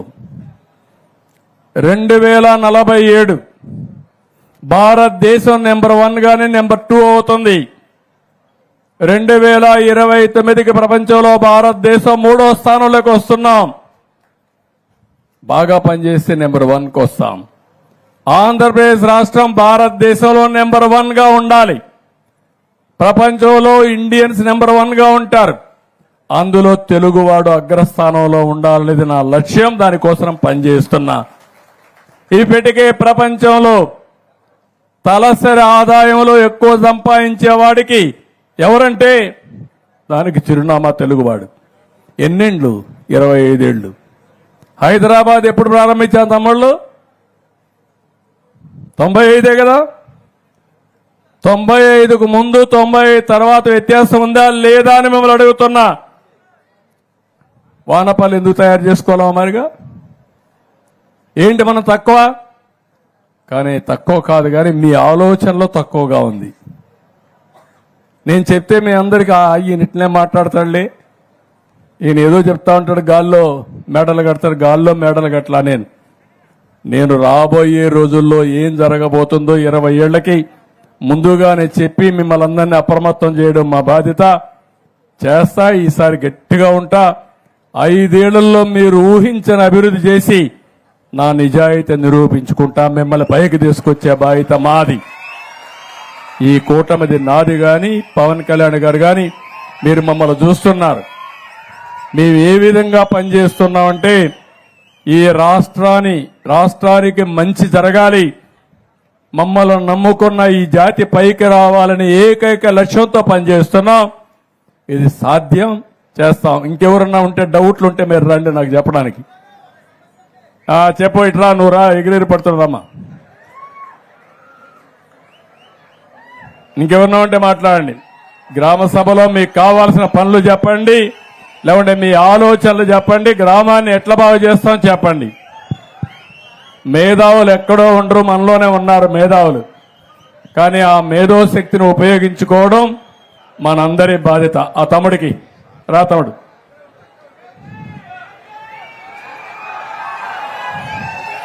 ఏం తమ్ముడు రా, మైక్ తీసుకో, మైక్. వానపల్లి అందరికీ కూడా నమస్కారం అండి. అలాగే గవర్నర్ ముఖ్యమంత్రి గారు, అలాగే మన ప్రెసిడెంట్ అయిన పల్లి భీమారావు గారు, ఎమ్మెల్యే అయిన సత్యానందరావు గారు, వైస్ ప్రెసిడెంట్ అయిన మన వీరేష్ గారు, అందరికీ కూడా నమస్కారం అండి. మన ఊరికి ముఖ్యంగా కావాల్సింది ఆడబిడ్డలందరికీ కూడా ఒక పని చేయడానికి ఒక ఫ్యాక్టరీ కావాలి సార్. ఎందుకంటే ఇక్కడి నుంచి కండవిల్లి వెళ్తున్నారు సార్. ఒక 4-5 గంటల జర్నీ చేయాలి సార్. 8 గంటల నుంచునే పని చేస్తారండి కండవిల్లి ఫ్యాక్టరీలో సార్, దూది ఫ్యాక్టరీ సార్. దానివల్ల ఇక్కడ ఆడవాళ్ళందరికీ కూడా వద్దు, ఆ పని చేయొద్దు, ఆ పని చేయొద్దు. నిలబడుకో, ఈ పక్క వచ్చి ఈ పక్కన ఉండే చెప్పని ఆయన చెప్పని సార్. చెప్తాం. ఆడవాళ్ళందరికీ కూడా సార్ ఊపిరితిత్తుల్లో చాలా కంప్లైంట్ సార్. వీళ్ళ చెప్పడం లేదు కానీ ముసలి వాళ్ళ దగ్గర నుంచి ఇక్కడ ఉన్న అమ్మాయిలు 10th క్లాస్ చదివిన సరైన ఉద్యోగాలు లేవు సార్. ఉద్యోగాలు లేక కండవిల్లి ఫ్యాక్టరీలో నానా ఇబ్బందులు పడుతున్నారు సార్. మా ఊరు వాడవాళ్ళు కానీ కొత్తపేట, వానపల్లి గ్రామ పంచాయతీలో ఉన్న వాళ్ళందరూ కూడా నరకం అనిపిస్తున్నారు సార్. ఇక్కడ నుంచి 3 షిఫ్ట్లు సార్. ఎలా అంటే పొద్దున్నే 4 గంటలకు లేచి 6 గంటలకు బస్సు ఎక్కాలి సార్. 6 గంటలకు వెళ్తే అక్కడికి వెళ్ళేటప్పటికి 7-8 అవుతుంది సార్. 8 గంటల నుంచి మళ్ళీ తిరిగి వచ్చే వరకు కూడా నుంచునే పని చేయాలి. ఇక్కడ ఉన్న ఆడవాళ్ళందరూ కూడా అదే పరిస్థితి. అలాగే మా రైతన్నలు సార్, ముఖ్యంగా మా గోదావరి నియోజకవర్గానికి వెన్నుముక్క అయినటువంటి రైతన్నలందరూ కూడా గోదావరి వస్తే నిజంగా ఎంత నాశనం అవుతున్నారంటే ఏ ప్రభుత్వం ఈ 5 సంవత్సరాల్లో కూడా ఏ ప్రభుత్వం పట్టించుకోలేదు. వైఎస్ఆర్సీపీ ప్రభుత్వం మా గోదావరి దగ్గర నుంచి వీడియోలు మీరు చూసారో లేదో తెలియదు సార్. ఇక్కడ వరకు కూడా మునిగిపోయి నరకం అనిపించేది సార్. ఎందుకంటే మాది కిల్లికోట అక్కడే సార్, ఏడుకోట మీద. మా గోదావరి రైతులందరూ కూడా మా దగ్గరకు వస్తారు కాబట్టి చెప్తున్నాను. అలాగే ఇంకో విషయం, ఇక్కడ ఉన్న ఆటో యూనియన్ సార్, నా ఆటో యూనియన్ ప్రెసిడెంట్ సార్, నా పేరు రేజ్ నాయుడు. అలాగే మీరు ముఖ్యంగా ఆడవాళ్ళందరికీ కూడా ఫ్రీ బస్సు పెట్టారు సార్. దానికి అభినందించాలి సార్ నిజంగా. ఎందుకంటే మామూలు విషయం కాదు సార్, అది చాలా కోట్లతో కూడుకున్న విషయం. మా ఆడవాళ్ళ అక్క చెల్లెములు అందరూ కూడా చాలా బాగుండాలని మీరు ఈ పథకం పెట్టారు సార్. అలాగే మా అటు ఈయనను దగ్గర ఒక 5 లక్షల మంది సార్ తూర్పుగోదావరి జిల్లాలో 5 లక్షల మందికి కూడా మీరు ఏదోలాగా, ఎందుకంటే మామూలుగా ఏదో 10th ఫెయిల్ అయ్యో లేకపోతే ఏదో చేసో కాదు సార్. ఖచ్చితంగా డిగ్రీ చదువుకున్న వాళ్ళు కూడా ఆటో తోలుకుంటున్నారు సార్. అలాగే ఇక్కడ జరిగిన ఒక 5 సంవత్సరాలు మీకు నరకం చూపెడతాను సార్. నిజంగా ఈ 5 నిమిషం 5 సంవత్సరాలు నరకం చూపెడతాను సార్. 5 సంవత్సరాలు నరకం చూపించారు సార్. ఏమండి ఇక్కడ ఉన్న జనసేన కార్యకర్తలు కానీ, జనసేన అభిమానులు కానీ, తెలుగుదేశం కార్యకర్తలు కానీ, తెలుగుదేశం అభిమానులు కానీ, మీరు చెప్పారు కదా సార్ అక్కడ ఎంతమంది మీద కేసులు ఉన్నాయని. ఇక్కడ ఉన్న వాళ్ళ దగ్గర యువత, కోప యువత కానీ, బీసీ యువత కానీ, ఎస్సీ యువత కానీ, మొత్తం యువత అందరి మీద కూడా చాలా మంది కేసులు ఉన్నాయి సార్. అది గౌరవనీయులు సత్యనందరావు గారికి కానీ, అలాగే వీరేష్ గారికి కానీ అందరికీ తెలుసు సార్. అలాగే ఆ కేసుల దగ్గర నుంచి కూడా మీరు మా వాళ్ళందరినీ కూడా వినిపించాలని కోరుకుంటున్నాం సార్. కానీ ఇప్పుడు నేను అడిగిందని చెప్పను. ఒక సెకండ్, ఇక్కడ పార్క్ పెట్టండి సార్. ఏది ఏం పెట్టాలో పార్క్ సార్. ఎందుకంటే మా పల్లలమ్మకు ఇంకో పేరు సార్, ప్రకృతి మాత అండి. ప్రకృతి మాత ఆవిడకి అక్కడ ఇదంతా కూడా పల్లాలమ్మ గారికి కలెక్టర్ ఉండు హరీష్ నువ్వు ఉండు కాసేపు ఉండు, నువ్వు ఓపిక పట్టు. నాకు తెలిసి నాకు ఎట్లా చేయాలి నాకు తెలుసు, ఓపిక పట్టు. కలెక్టర్ గారు ఈ టెంపుల్ అంతా తీసుకొని ఈ టెంపుల్ మొత్తం ల్యాండ్స్ అన్ని కూడా ఇచ్చేసి మంచి పార్కు, ఒక మంచి ఆహ్లాదకరంగా ఊర్లో వాళ్ళు వస్తే కూర్చునే విధంగా, సాయంత్రం అయితే ఇక్కడ అందరూ వచ్చి దేవుని సేవలోనే కాకుండా నేచర్ ప్రకృతి సేవలో తన్మయత్వం పొందే విధంగా తయారు చేయండి. దానికి ఎంత డబ్బులు కావాలని ఇస్తాం, దానికి వర్కౌట్ చేసి ఇమీడియట్ గా శ్రీకారం చుట్టండి. రెండోది ఎక్కడికి పోయి పనిచేస్తారు మా లేడీస్ అంతా? ఎక్కడికి? రావులపాలెం అవతల Kandavilli sir, Kandavilli factory sir, దూది ఫ్యాక్టరీ సార్. ఏ ఫ్యాక్టరీ? దూది ఫ్యాక్టరీ సార్. దూది ఫ్యాక్టరీ అండి, రవలి స్పిన్నర్స్, స్పిన్నింగ్ మిల్సా? చాలా ఇబ్బంది పడుతుంది సార్. చాలా మందికి ఊపిరితిత్తులు కంప్లైంట్ ఉంది సార్. అలాగే వచ్చి కూర్చున్నారే కానీ అందరికీ దగ్గు ఆయాసం చాలా ఉంది సార్. ఇప్పుడు వాళ్ళందరికీ మనం ఏం చేయగలుగుతాం, ఒక యాక్షన్ ప్లాన్ తయారు చేస్తే ఈ ఊర్లో ఉండే ఆడవాళ్ళందరికీ ఇక్కడనే ఉపాధి కల్పించేదానికి ఏం చేయగలుగుతామో దాన్ని కూడా వర్కౌట్ చేద్దాం. అది కూడా చేసి ఇది ముందుకు తీసుకెళ్దాం. రెండోది ఆర్టీసీ డ్రైవర్లు కూడా ఆదుకుంటాం తమ్ముడు. మా ఆడబిడ్డలకి, ఆర్టీసీ కాదు ఆటో డ్రైవర్లను ఆదుకుంటాం. ఆడబిడ్డలకి ఉచిత బస్సు సౌకర్యం ఇచ్చినప్పుడు ఏదైతే ఆటో డ్రైవర్లు ఉన్నారో మీరు కూడా చదువుకుని ఉన్నారు, మొన్న మీరు కూడా మాకే ఓట్లు వేశారు, మిమ్మల్ని కూడా ఎట్లా ఆదుకోవాలని ఆదుకోవడం కోసం ప్రయత్నం చేస్తున్నా. తప్పకుండా మీకు న్యాయం చేస్తానని హామీ ఇస్తున్నా. ఒక ఆటో ఏం చదువుకున్నానమ్మా? ఏం చదువుకున్నావు? నాది ఇంటర్ అయింది సార్, ఆటో సార్. నాది auto union leader sir. Auto union leader, but inter అయింది, సామాజిక స్పృహ ఉంది, అంటే 10 మందికి ఏదో మంచి జరగాలని తాపత్రయం ఉంది. 3 సూచనలు ఇచ్చాడు, 3 కూడా అందరూ వద్దు అంటున్నారు. మా హరీష్ అయితే చాలు అంటున్నాడు.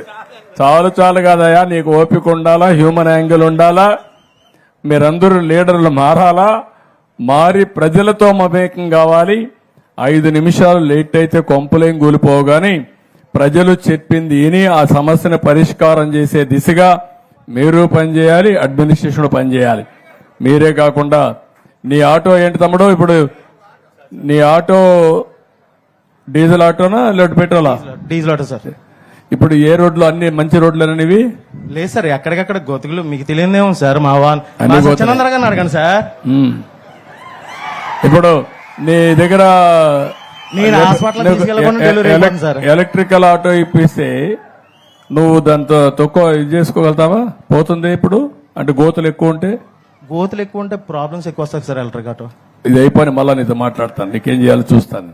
ఓకే, నీతి నిజాయితీ సంతోషం. నేను ఆటో ఇస్తానంటే ఆటోమేటిక్ యాక్సెప్ట్ చేసేవాడు, కానీ లేదు సార్ గోతులు ఎక్కువ ఉంటాయి, ఆటో ఎలక్ట్రికల్ ఆటోకి సమస్యలు వస్తాయి, వద్దులేసారని చెప్పే పరిస్థితి వచ్చాడంటే శబాష్, ఐ రియలీ అప్రిషియేట్ హిమ్. గట్టిగా చప్పట్లు కొట్టి అభినందించండి.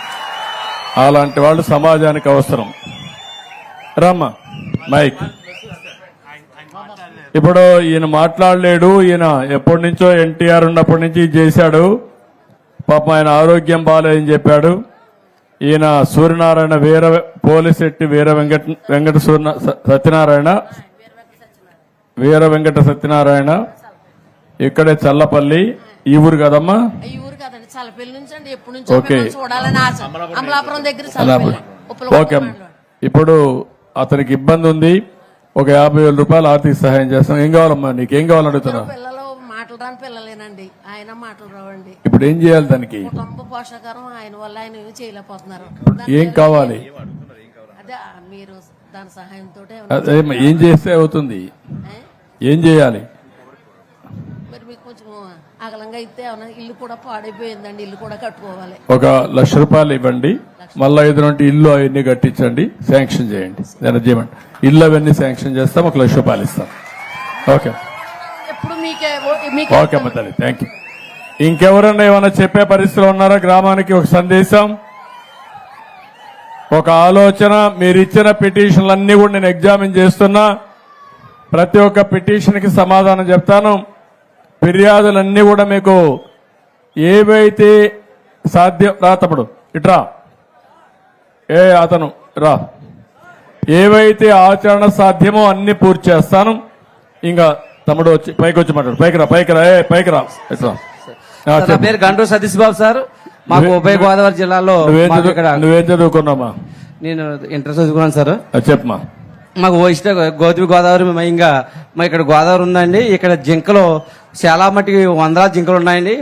మరి గోదావరి వచ్చే సమయంలో ఆ జింకలు కొట్టుకుపోతున్నాయి, కొన్ని ఏమో కుక్కలు తినేస్తున్నాయి. ఆ జింకల్ని పరీక్షించాలని మేము చాలా సార్లు నేను 5 స్థానంలో పనిచేస్తున్నాను సార్. నేను రిపోర్టర్ కూడా అండి. ఆ జింకలు ఎక్కడున్నాయి? ఇక్కడ నారాయణ లంక, కేదార్ లంక అని ఈ ప్రాంతంలోనే సుమారు 500-600 జింకలు ఉన్నాయి సార్. కృష్ణ జింకలు అండి, మన జాతి సింహం సార్. కృష్ణ జింకలు సార్. ఆ జింకలో కొట్టుపందని మా యొక్క 5 స్థానంలో కూడా చాలా సార్లు. కాదు, ఈ కృష్ణ జింకల్ని ప్రొటెక్ట్ చేయాలంటే ఏం చేయాలి? ఏమైనా ఐడియా ఉంది నీకు? అంటే నాకైతే లేదు సార్, మీరు దృష్టిలో పెడుతున్నాను సార్. ఆ జింకలు రక్షించి ఫారెస్ట్ ఇప్పుడు వచ్చే తరానికి అవి చూపిస్తారు. ప్రద్యుమ్న, ఫారెస్ట్ డిపార్ట్మెంట్ కి, ప్రద్యుమ్న నీకే, ఫారెస్ట్ డిపార్ట్మెంట్ కి చెప్పి కృష్ణ జింకలు ఉన్నాయి ఇక్కడ, 500 జింకలు ఉన్నాయి సార్. 500-600 ఉన్నాయి. దాన్ని ప్రొటెక్ట్ చేయాలి. అవసరమైతే ఈ ఏరియాలో ప్రొటెక్ట్ చేసి రేపు రాబోయే టూరిజం స్పాట్స్ లో ఇంటిగ్రేట్ చేస్తే దాన్ని ఏ విధంగా చేయగలుగుతారో వర్కౌట్ చేయండి సార్. ఇంకొక సార్, మన ఎన్డీఏ కూటమి ప్రభుత్వం ఏర్పడాలని రాష్ట్ర తెలుగు రైతు అధికార ప్రతినిధి ఆకుల రామకృష్ణ గారు, మేము కూడా చాలా నియోజకవర్గాలు తిరిగి మేము చాలా చేసాం సార్. మరి ప్రభుత్వం అధికారంలోకి వచ్చింది, మరి ఆయన కూడా మంచి ఏదైనా ఒక పదవి ఇస్తారని మనస్ఫూర్తిగా కోరుకుంటున్నాను సార్. ఓకే, నేను చూస్తున్నాం, అన్ని ఎగ్జామిన్ చేస్తున్నా, న్యాయం చేస్తాం. ఓకే, ఇట్రా తమ్ముడు, ఈ జింకలు చూడండి ఇవి. ఇట్రా, మైక్ తీసుకో, ఏం చెప్పు, ఏం చేస్తావు నువ్వు? నేను కొన్నా సార్, ఉన్న సార్ కొన్నా సార్, తెల్లగా సార్ దాగుంది సార్. ఏం కావాలి నీకు? మోటార్ బైక్ కావాలనా? బండి కావాలి సార్, బండి. ఏం చేస్తావు నువ్వు? ఎక్కడికి పోతావు వేసుకొని?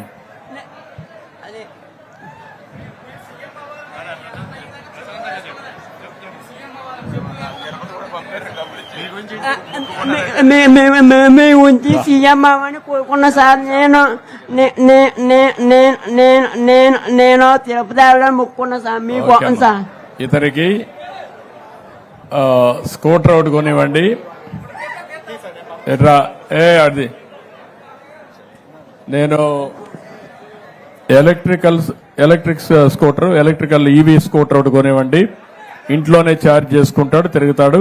నీకు ఈవీ స్కూటర్ కొనివ్వమంటాను, ఎలక్ట్రికల్ది. దాన్ని అయితే నేను ఇంట్లోనే ఛార్జ్ చేసుకోవచ్చు, ఖర్చు కూడా తక్కువ ఉంటుంది. ఇమీడియట్ కొనిస్తాను, 2-3 రోజులు తెప్పిస్తారు. కలెక్టర్ టచ్ లో ఉండి. ఓకే, లేపు అవుతుంది.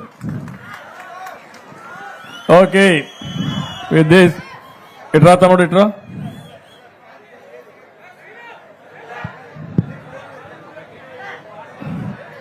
ఏంటి చెప్పు, నువ్వేం చదువుకున్నావు? 10th class sir. 10th class చదువుతున్నావా? అయిపోయింది సార్. ఏమా అయిపోయింది సార్. ఇప్పుడు ఏం చేస్తున్నావు? ఇప్పుడు ఖాళీ సార్, ప్రస్తుతానికి ఏం చేయలేకపోతున్నాను, ఇంట్లో కూర్చుంటున్నాను సార్. ఎందుకు స్కూల్ పోవడం లేదు? 10th క్లాస్ అయిపోయిన తర్వాత వెళ్ళలేదు సార్. ఇంటర్మీడియట్ ఎందుకు పోలేదు? అంటే ఇంకో పరీక్ష ఉందని ఆగాను సార్. ఏమా? ఇంకో పరీక్ష ఉంది సార్. చదువుకోవాలి కదా, పట్టుదల కూడా ఉండాలి నీకు. ఇప్పుడు ఎట్లా అయింది ఇది? కొత్త కాలనీ జగ్రెడ్డి గారి కాలనీలో మెయిన్ వైర్లు తల్లినాయి సార్. అంటే వేరే వాళ్ళు బిల్డింగ్ సెంట్రింగ్ రేకులు వేస్తున్నారు సార్. కిందకి వేసుకోవాలి సార్ ఆడు రేకుల చెట్టు మూరకత్తంగా బిల్డింగ్ కింద లేపాడు సార్ ఆడు. మా బిల్డింగ్ మీద మేకలు అడిపోతే నేను తీసి ఎత్తున్నాను సార్. కట్టుకు ఫోన్ వచ్చింది సార్, ఎత్తి మాట్లాడుతుంటే సప్మని లాగేసుకోండి సార్ మెయిన్ లైన్. ఇదిగోండి సార్ ఇదంతా ఇది. చాలా బ్యాడ్. సరే ఇప్పుడు నువ్వు 6,000 రూపాయలు వస్తుందా నీకు? వస్తుంది సార్. 6,000 వస్తాం. ఇప్పుడు ఏం కావాలంటావు నువ్వు ఏమన్నా చేయడానికి? నాకు ఎక్కడికైనా దూరాలు వెళ్ళినప్పుడు బ్యాటరీ బండి సార్, నాకు ఏదన్నా చేసుకోవడానికి. ఇతనికి కూడా ఒక స్కూటర్ ఒకటి ఈవీ స్కూటర్ కొనిచ్చేయండి. సో దట్ నేను ఈవీ స్కూటర్ కొనిమ్మంటాను, నువ్వే ఛార్జ్ చేసుకొని నువ్వు వెళ్ళొచ్చు, నేను చేయమంటాను. నువ్వు కూడా పనిచేసేది నేర్చుకో. నువ్వు కూడా 6,000 వస్తుందని గమ్మున ఇంట్లో కూర్చోవద్దు. నువ్వు కూడా ఇంటర్మీడియట్ చెయ్యి, చదువుకో, జీవితంలో పైకి రావాలి. భగవంతుడు ఏదో మనకి వచ్చింది, ఓసారి కొన్ని సంఘటనలు జరుగుతాయి, జరిగిన తర్వాత నువ్వు సవాలుగా తీసుకొని పైకి రావాలి. వస్తావా? వస్తాను సార్. నాకు నమ్మకమేనా?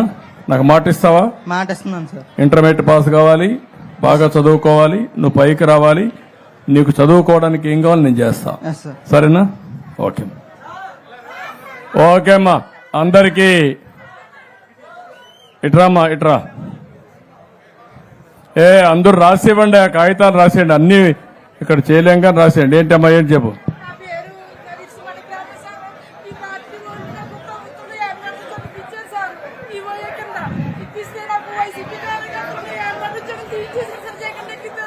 ఏ ఉద్యోగం అమ్మా?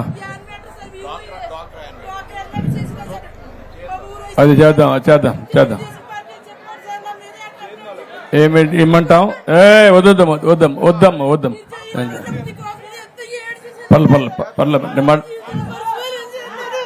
పర్లేదు మాట్లాడదు. ఓకే అమ్మా, ఓకే. అందరికీ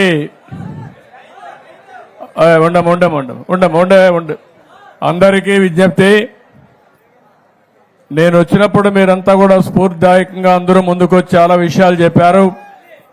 కానీ ఇప్పుడు ఒకరిద్దరు వ్యక్తిగత సమస్యలు ఉన్న నోటీసులు ఇచ్చారు, కొన్ని పిటిషన్లు కూడా ఇచ్చారు, ఫిర్యాదులు చేశారు. అన్ని కూడా పరిష్కారం చేయడానికి అన్ని విధాల ప్రయత్నం చేస్తాం. ఈ గ్రామ సభ ద్వారా ఇప్పటికైతే మీరందరూ ఒక 10 కోట్ల రూపాయల పనులన్నీ ప్రారంభించబోతున్నాం. గ్రామంలో ప్రతి ఒక్క ఇంటికి కరెంటు గాని, ఇల్లు గాని, ఇంటి జాగా గాని, మరుగుదొడ్డి గాని, లేకపోతే మీకు కావాల్సిన వంట గ్యాస్ గాని ఇచ్చే బాధ్యత మాది, అది చేస్తాం. ఇంకొక గ్రామ అవసరాలు కూడా తీరుస్తాం. ఇక్కడి నుంచి కనెక్టివిటీ కూడా ఏం చేయాలో అన్ని ఆలోచిస్తాం. అయితే ఇక్కడ కావాల్సింది మీరు పైకి రావడానికి, మీ ఆదాయం పెరగడానికి, ఇక్కడ పనులు చేసుకోవడం, పక్క గ్రామాల్లోకి పోయి పనులు చేయడమే కాకుండా మీ గ్రామంలోనే ఉండి 10,000 జనాభా కాబట్టి ఇది ఒక అభివృద్ధి కేంద్రంగా తయారు చేసి మీరు పైకి రావడానికి ఏమేం చేయగలుగుతారో ఆలోచించండి. నేను కూడా ఆలోచిస్తా, ఒక ప్రణాళిక తయారు చేస్తా. ఆ ప్రణాళిక ద్వారా ఎప్పటికప్పుడు మీ అందరికీ మెసేజ్లు పంపించి తద్వారా మిమ్మల్ని అభివృద్ధి చేసే కార్యక్రమానికి శ్రీకారం చుడతానని మరొక్కసారి తెలియజేసుకుంటూ, ఈరోజు రాష్ట్రం మొత్తం అన్ని పంచాయతీల్లో ఒకే రోజు గ్రామ సభలు పెట్టడం ఒక చరిత్ర. ఇలాంటి ఒక మంచి కార్యక్రమాన్ని ప్రారంభించినటువంటి పవన్ కళ్యాణ్ గారిని కూడా మనస్ఫూర్తిగా అభినందిస్తూ, ఈ ప్రభుత్వం పేదల ప్రభుత్వం, పేదల కోసమే పనిచేస్తాం, పేదల కోసం నిరంతరం శ్రమ పడతాం, మిమ్మల్ని అన్ని విధాల ఆర్థికంగా సామాజికంగా పైకి తీసుకొచ్చే వరకు మీకు అండగా ఉంటామని మరొక్కసారి తెలియజేసుకుంటూ, ఈ గ్రామ సభ చూశాను, మీలో పట్టుదల ఉంది, చేయాలనే తపనుంది, అదే సమయంలో పైకి రావాలనే ఆలోచన ఉంది. ఇది ఒక శుభ పరిణామం. అలాంటి మంచి కార్యక్రమానికి నాంది పలికిన మిమ్మల్ని అందరినీ పేరు పేరున అభినందిస్తూ అందరికీ నమస్కారాలు. జై హింద్, జై జన్మభూమి.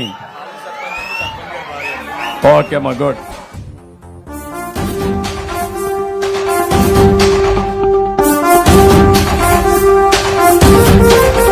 గడ్డం రోడ్డెక్కించే నాయకుడిప్పుడు ఒకడే ఒకడే ఒకడే, జాతికి ప్రగతిని తెచ్చే పాలకుడిప్పుడు అతడే.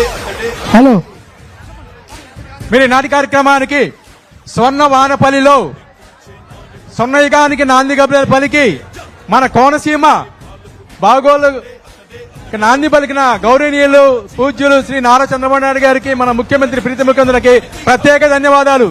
అదేవిధంగా కర్మశాఖ మంత్రులు శ్రీ వాసంతి సుభాష్ గారికి ప్రత్యేక ధన్యవాదాలు. ఆ గౌరవ పార్లమెంట్ సభ్యులు శ్రీ హరీష్ గారికి ప్రత్యేక ధన్యవాదాలు. అదేవిధంగా గౌరవనీయులైన స్థానిక శాసనసభ్యులు బండ సత్యనారాయణ గారికి ప్రత్యేక ధన్యవాదాలు. అదేవిధంగా ఇతర గౌరవ శాసనసభ్యులైన ముమ్మిడివరం, మండపేట, పీకెన్నవరం వారికి కూడా ప్రత్యేక ధన్యవాదాలు. మరియు ముఖ్యమంత్రి కార్యదర్శి గారి నుంచి వచ్చిన ప్రద్యుమ్న సార్ గారికి, ప్రిన్సిపల్ దగ్గర పిఆర్ఎన్ఆర్డి శ్రీ శశిభూషణ్ కుమార్ గారి సార్కి ప్రత్యేక ధన్యవాదాలు. అదేవిధంగా గౌరవ జిల్లా కలెక్టర్ గారికి, గౌరవ జేసీ మేడం గారికి మా ప్రత్యేక ధన్యవాదాలు. అదేవిధంగా ఈ కార్యక్రమానికి అధ్యక్షత వహించి విజయవంతం చేసిన మన సర్పంచ్ గారికి, వార్డు సభ్యులకు అందరూ కూడా ప్రత్యేక ధన్యవాదాలు. ఇతర ఎంపీటీ సభ్యులు కూడా ఈ సందర్భంగా ధన్యవాదాలు. ముఖ్యంగా ప్రజలకి వేసీకర్స్ కి ప్రత్యేక ధన్యవాదాలు. అదేవిధంగా మీడియా ప్రతినిధి కూడా ప్రత్యేక ధన్యవాదాలు. దయచేసి ప్రజలందరూ కూడా చివరి వరకు ఉండి మీ ప్రతి అర్జీని కూడా మేము స్వీకరించి దాన్ని నమోదు చేసి వాటి పరిష్కారం తీసుకునే ప్రయత్నిస్తాం. కాబట్టి ప్రజలందరూ కూడా విజ్ఞప్తి, మీ యొక్క అర్జీని ఇక్కడ స్వీకరించి దయచేసి మీరందరూ కూడా సహనంతో ఇక్కడ వేచి ఉండి ఈ అర్జీలు చేసుకుంటున్నాం.